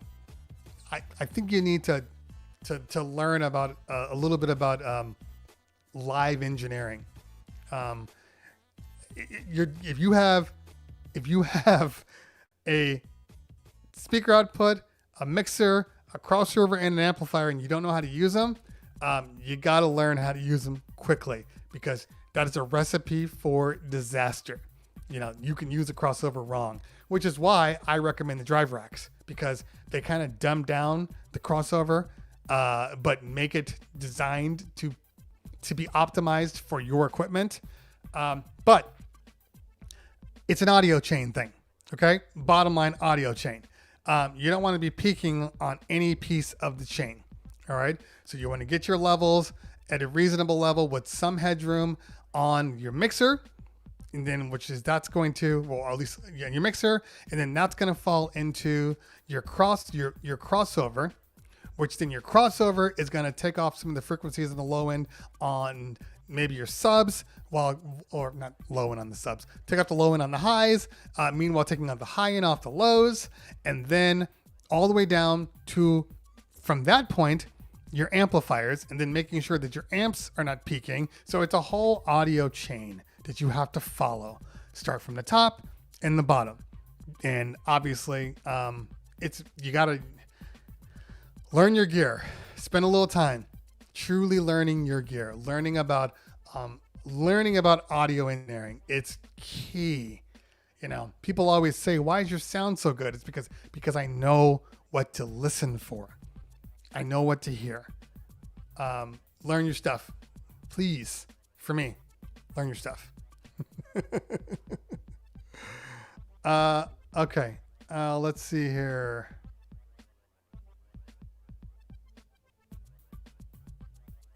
Okay, a couple more, because we are now past 12. For me, anyway.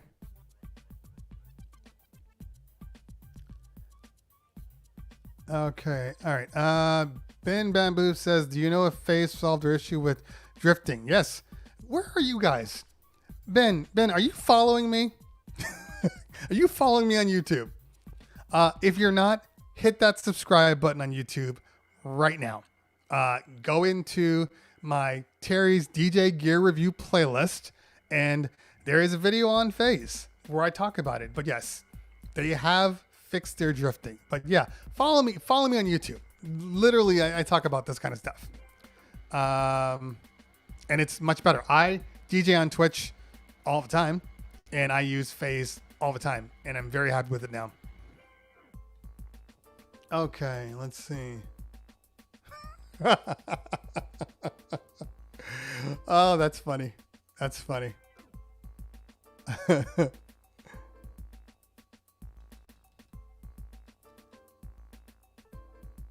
Okay.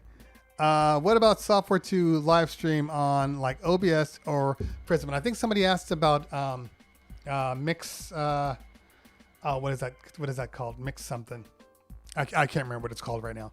But there are several of them. Mix Livewire, Wirecast. But there are several of them out there that you can do. There's some for PC, dedicated for PC. Wirecast is, I believe, is Mac only. You got OBS, which is PC, Mac, and Linux based. And they just updated their Mac and PC versions, so a little more parity between the two. But Wirecast costs money. The one on the PC that's really, really popular costs money. OBS is free. Streamlabs, free. Go with free. I'm using OBS. Free. Works really well. No reason to spend money you don't need to. If you want to use any of the Streamlabs features, just set up a browser plug for your OBS. Pretty simple. You just need the address, and you're good. Free is good. Okay. Manny Fritas says, what about... No, that's not what Manny Fritas says. He says... Rain 12s in DVS mode or USB? USB. The Rain 12 MK2s. Yeah, USB. Yeah, DVS is going to be more... DVS is safer if you aren't using Serato, because Pioneer requires it to be in DVS mode. Tractor uses USB mode. No, Virtual DJ uses USB, I believe. But because there is a DVS mode, it allows you to use it in a lot of different softwares.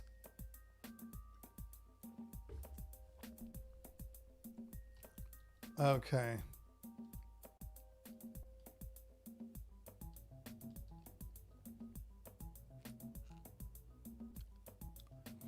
Ruben 900, shout out from Trinidad and Tobago. Thank you. Thank you for hanging out. Okay, I think I've hit all this. All right, let me go back down, and this will be the last pass. Thank you, Audio One browser source. I knew it was something. Okay. Bobby G says, do you watch movies if you do play any of the music in the movie from the soundtrack when you DJ? Do you watch movies? If you do, I watch movies all the time. Like, movies are my thing. I watch movies over TV shows any day of the week. I'm a movie. I watch so many movies. I'm thinking about starting a movie streaming, a movie YouTube site. That's how many movies I watch. Love movies. Do you play any music in the movie from the soundtrack when you DJ? Oh, I get it now. Okay. Yeah, yes and no. First off, there's a lot of movies that have popular songs in it that people will request that you'll play. The Lady Gaga track from the movie.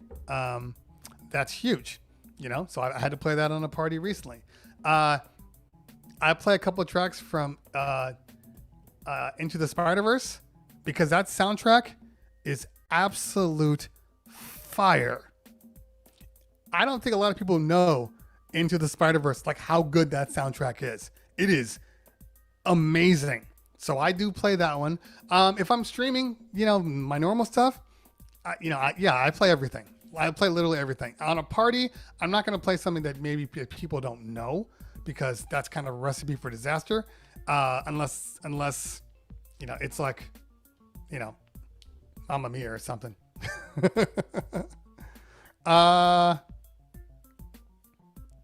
Okay, let's see here. Tom and Jerry movie has a lot of hip hop. That was fun. I didn't watch the Tom and Jerry movie. I didn't watch that one. The reviews were so bad, I just didn't feel the need to, yeah.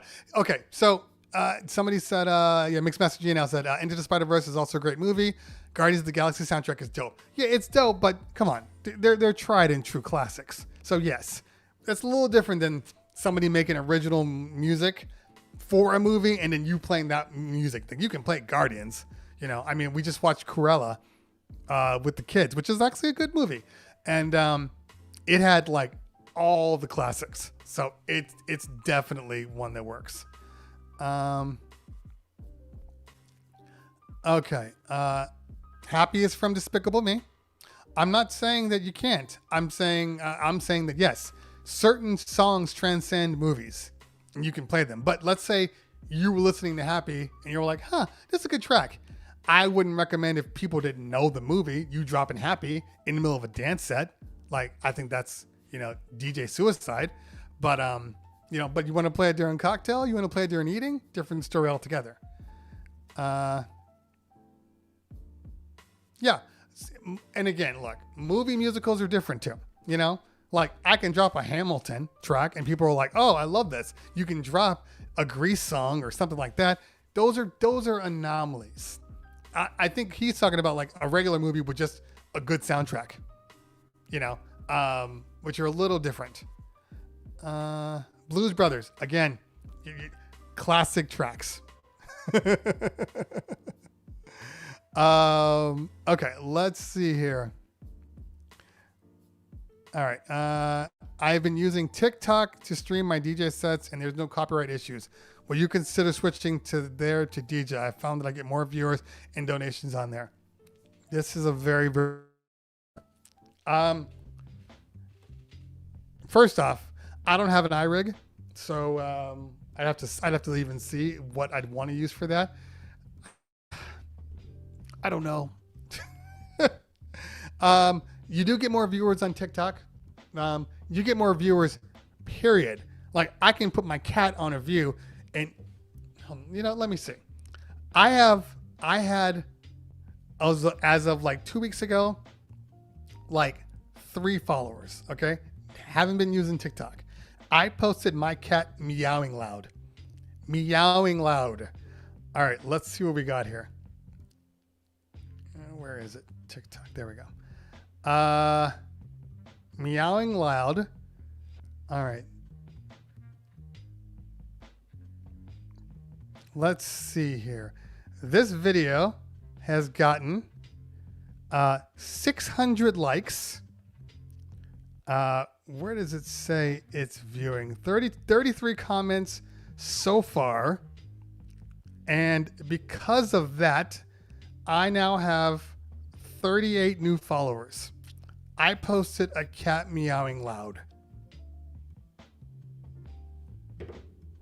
I post stuff on IG. I average my IG is probably averaging about 100 to like anywhere between 1 to 200 likes. If it's a popular video, it'll jump up to 3 to 4. But like the amount of like access on TikTok is ridiculous. Ridiculous. So maybe, I don't know. We'll have to see. But don't get it twisted, guys. Okay? Just because it's not illegal on TikTok doesn't mean it's not illegal on TikTok. There just isn't enough people on the stream yet for them to say, hey guys, for the music industry, not TikTok, for the music industry to say, hey, stop playing our music on here. That's the only difference. It'll come. It'll come. Trust me. It'll come. Bobby G says, on YouTube, do you go live or just record your live DJ sets? I don't go live on YouTube anymore. And that's has nothing to do with it has nothing to do with YouTube. But certain songs do get copyright blocked. I don't get any strikes on, but you do get blocked and the video gets blocked because my YouTube channel is my main thing. I don't stream on YouTube anymore because I'm not trying to get my YouTube channel blocked, you know, and have to rebuild 30,000 followers. That would suck. So I'm not doing that. Well, they may not care about the DMCA, but now that there's some United States ownership in there, they're going to have to start caring.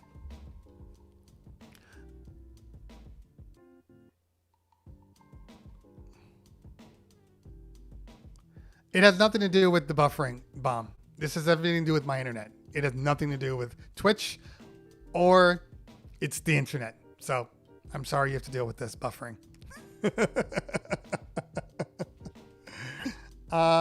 Okay, couple more and then we're going to get out of here.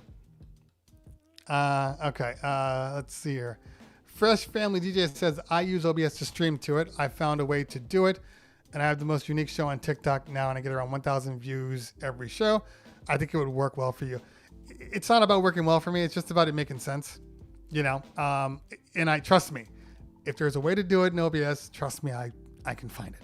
But that's not the issue. Because, you know, one of my biggest videos is the IG one, but that's not the issue. It's just the fact of, do I want to stream on TikTok? That's it, you know? Because I know that it's just a temporary thing. So, you know, I think I would do better to throw on like remixes and cool tricks and DJ blends and all those things. I think those would do better than for the long run that I can also use for IG, because that's the thing. You can't just do TikTok because every platform out there is a smart idea away from losing all of their subscribers. Example, Snapchat and IG. Okay. Snapchat was the thing. IG just decided, hey, we can do that. Nobody talks about Snapchat anymore. Okay. The same thing with Clubhouse. Clubhouse is blowing up. Twitter has an exact copy. And if IG or Facebook comes out with that, Clubhouse is probably dead. Same thing with TikTok. Same thing.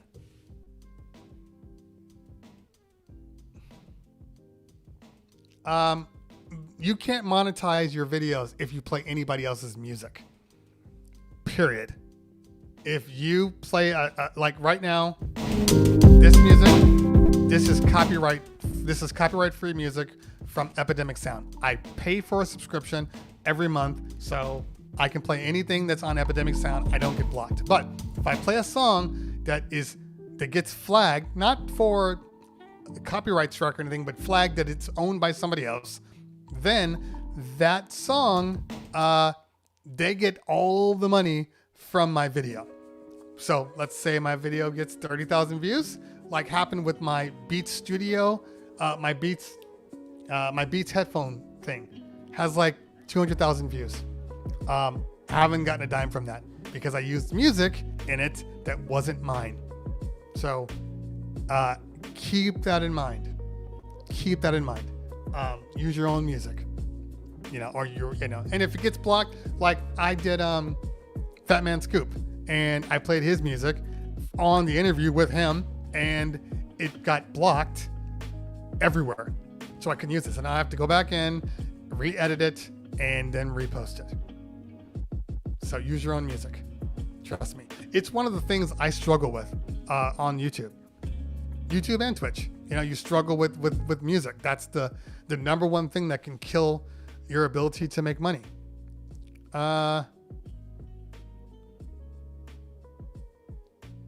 Thank you, Fresh Family DJs.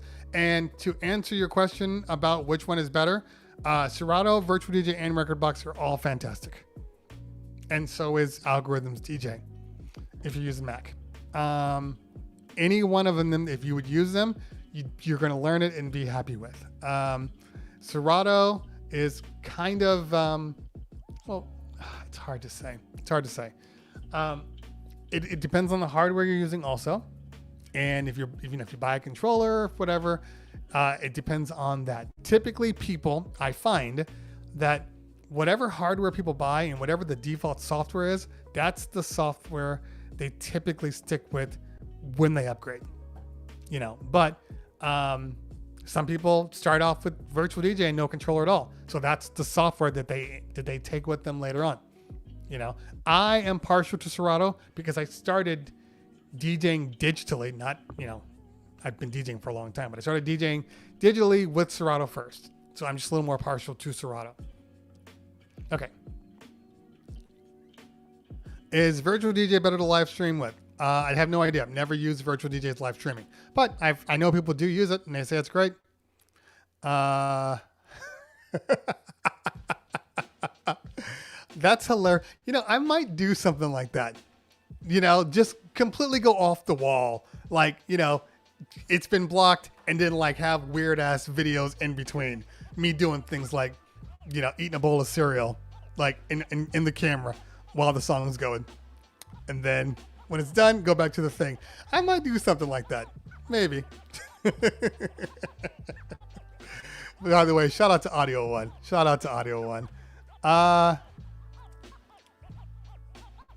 Why can't we do what they do on Clubhouse here on Twitch?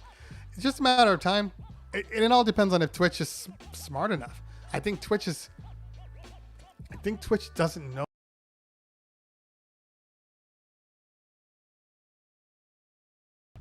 There I go again. It's the weirdest thing to have it just knock me off my own stream. I think what's going to end up happening is I think I'm going to buy a 100-foot Ethernet cable until I can figure out what's going on with this box. I didn't want to do it, but I might have to. That's really annoying. So annoying. Okay. Because I gotta at least make sure that it's the box causing the problem, which means I gotta run a 100-foot cable to see. Okay.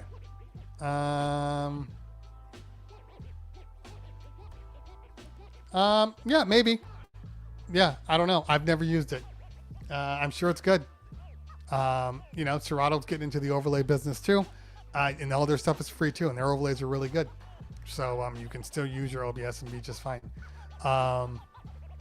Okay, are you able to send me a list of free services to stream on my Instagram if you can? No. Are you able to send me a list of free services to stream on my Instagram? I don't know what that means. The free services are very small. There's OBS. There's Streamlabs. They're pretty much the two free ones. And those are the ones that everybody uses. If you really want to stream on IG, why, I don't understand. But if you really want to stream on IG, I have a video. It's probably one of my most popular videos, and it's how to stream on IG. It's in my streaming playlist. There are streaming playlists. If you click on my profile and you click on playlists, all of my playlists pop up. Gear reviews, streaming, click on streaming. It's like probably on the bottom. It was like the second or third video that I did. Check it out.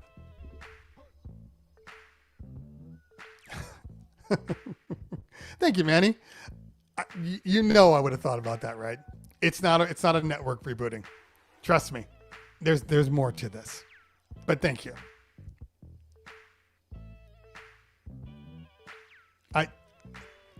Bobby G. This is what I need you to do. I need you to put in your comments exactly what you're using, because right now you're giving me bits of information and I'm only responding to the bits of information you give me. The more information you give me, the better I can respond. Okay. Tweak Music Tips in the building. What's going on, fam? Yeah, we're having data issues as always. So it is what it is. Okay. Let's see here.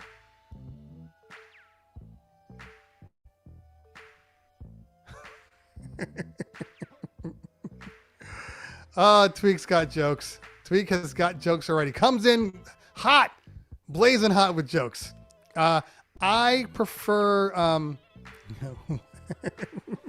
What can I make sound amazing? What plugin? Yeah. I'm gonna sell a plugin. It's not gonna do anything. It's all gonna be just like placebo effect. Like, look how amazing this plugin makes your stuff sound. Oh, this one plugin will give you compression. It'll give you limiting, and it'll give you some analog warmth. And when they plug it in, like, you can't hear that? That sounds amazing. I'll probably just have some frequency change where I'll just drop the mids by like a just a little bit, add a little bass, done. Okay. Let's see here.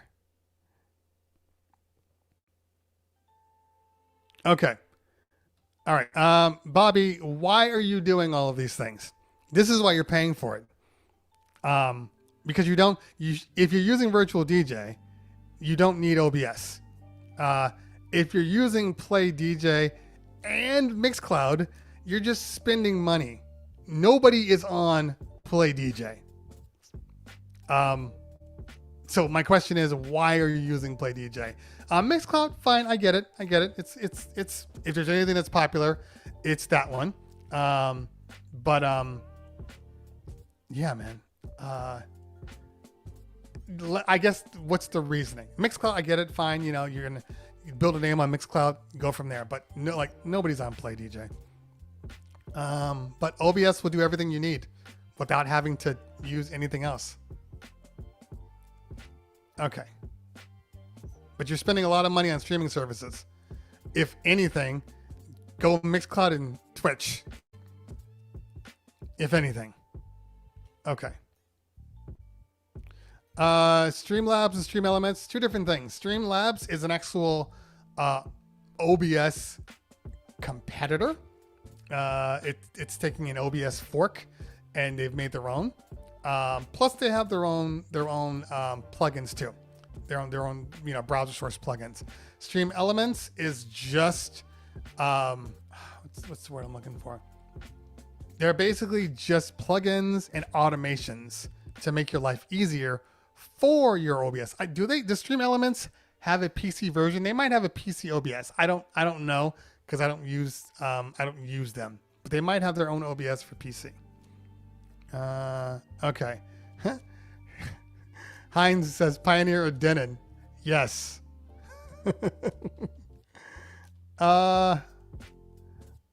Did you have any issues with Streamlabs yesterday? You kicked me out for 20 minutes. Fortunately, my guest worked the chat. I'm super professional. I have been having issues for the last couple of days, and I think some of it has to do with Twitch. Some of it has to do with my internet, and I haven't been able to figure out exactly where the problem is happening. But yes, I've been being kicked off my own stream today a lot. Yeah, but I won't spell it placebo like that. It'll be like PLAC3BO, because then that sells. Placebo. Okay.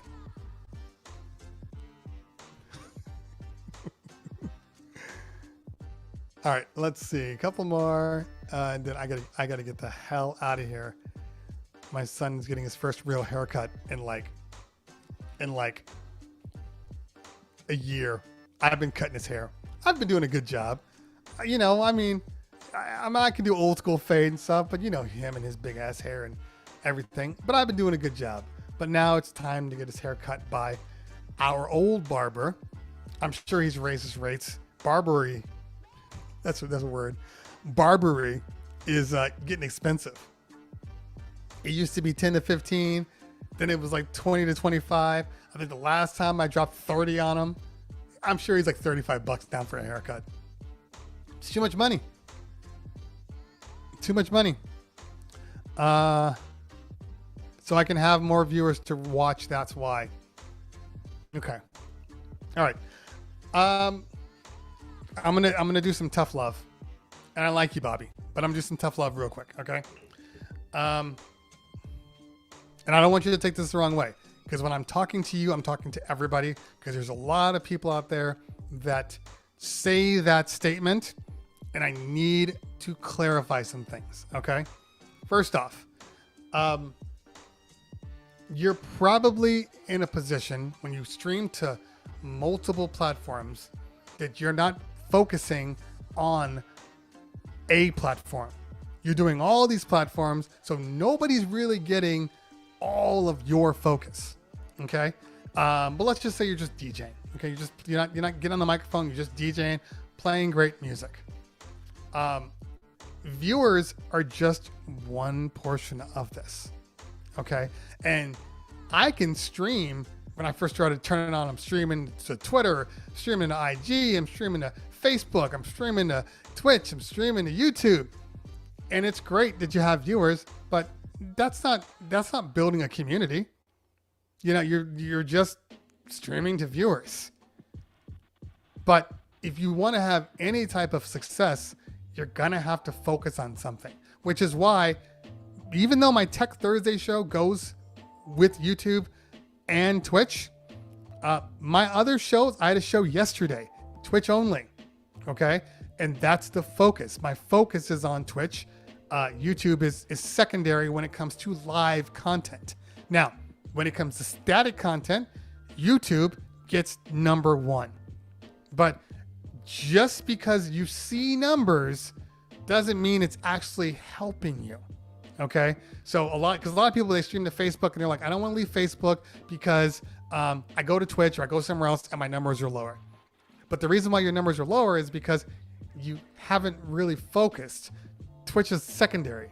Mixcloud is secondary. It's an afterthought. Facebook, all your friends are on there. So in your mind, you think, oh, well, it's good that I'm on Facebook because I'll look at my numbers. But your numbers are arbitrary. I mean, even Mixcloud numbers are accumulative. Now they finally have a live view, but for the longest time, it was just accumulative. So if somebody just stopped by your stream and then left and it said, oh, you had 70 viewers.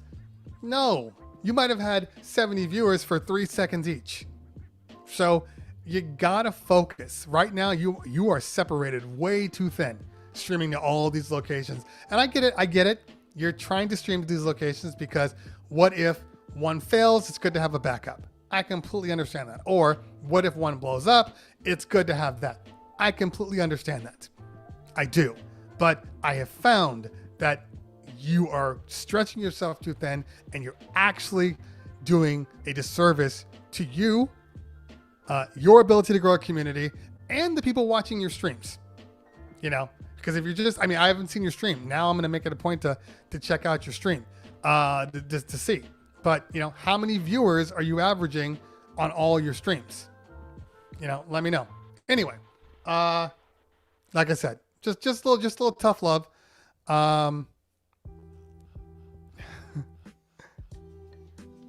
Final touch says, I've been looking for a place to host pre-recorded mixes that are relatively safe from takedowns. What platforms do you recommend? Mixcloud, even Play 24, but Mixcloud is the only one. I mean, you can just upload your mixes there, and they have a live component to their already robust mix system. So yeah, Mixcloud is probably the best. SoundCloud will get you taken off. Mixcloud's the only one that's safe, and 24/7. They're the only ones that actually have like actual legal contracts in place that allow them to play. All right. Let's see here. I've never used videos on Twitch. If I sign up for a service, do I play the audio from their videos, or will the videos sync with my songs in my catalog? I have never used the videos on Twitch. If I sign up for a service, I'm not going to answer that because I don't really understand it. Maybe there's more to that before I answer that. All right.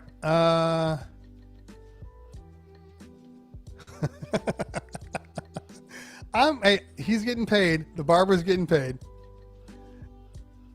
Let's see. The barber charged me $45 during the pandemic. My girl cut my hair from that point forward. Yeah, right. That was one of the reasons. I was like, I can't That's why I shaved my head. I'm like, I can't do the barber. Yeah, Tweak, that's fine. Yeah, I'll be off soon. Just, yeah, call me. Okay, what time is it now?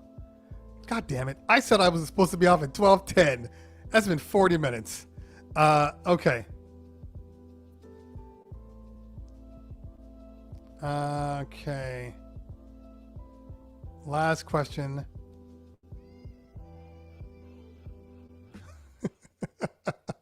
Maybe I will. Maybe that'll be my thing. I'll have one like when I have for this, for my questions. I'll have one for tough love, but it'll be like a video of like some cartoon of like somebody, like maybe Family Guy, you know, him and the rooster fighting. Okay. Last thing. Yeah, there's a lot. Yeah, audio one is right. There are restrictions, but you know, right now it's one of the only ones. All of a sudden, I'm getting so many random phone calls. Okay, I think we're gonna end there. You know, DZ smoking that thing. Let's see what he says. He says, 3 viewers here, 12 there, 7 there, 14 another. You're streaming across 3 to 4 platforms, but that's less than 30 viewers. Correct. Yeah. You gotta, I mean, if you spend a little time, you can get 30 in one place, and then you can actually start to see benefits. Okay. I think I'm done because it is 12:50. I know it moves fast. It moves fast. And I got to finish this video that's coming out today. Right after this, I got to just do a couple of more edits, and scratch attach video will be out hopefully. I want to have it uploaded by 2:30 because or at least starting to upload because yeah, just because I need to get done. I need to up my my YouTube game. I've been slacking a little bit. So I got this video, I got scratch attach video coming. We're gonna do one on the new trusses I just bought. We're gonna do one on the Melon app that we're using right now. We're gonna do one on the Phil World Live Pro L1. All coming in the next week. I'm gonna knock out as many as possible. I need to catch up. I need to get my algorithm moving again. Okay, let's see here. All right. Where? Okay, I think we're good. We're gonna figure out who is on. I know somebody just said Joshua Carl. We haven't rated Joshua in a while. We're gonna rate Josh.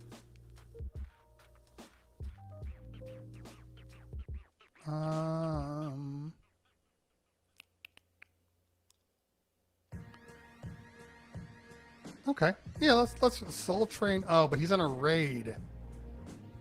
He's on a raid. I hate raiding into raids because I never know how long they're gonna be on. But whatever. We'll raid him. All right. Let's set this raid up.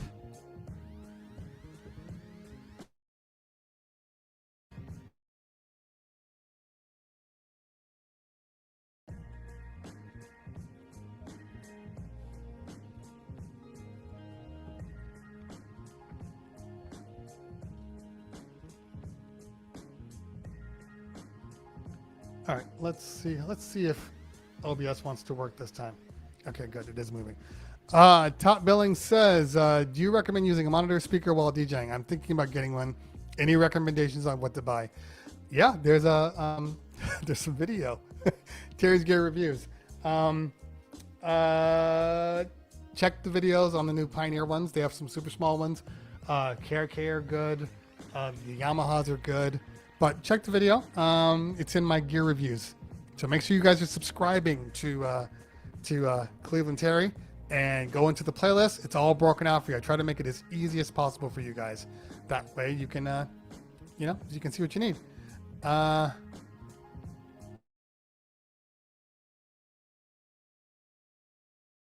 Who else? Great show. Thanks, Mixmaster. Appreciate you. We'll be back Why does it say I'm offline?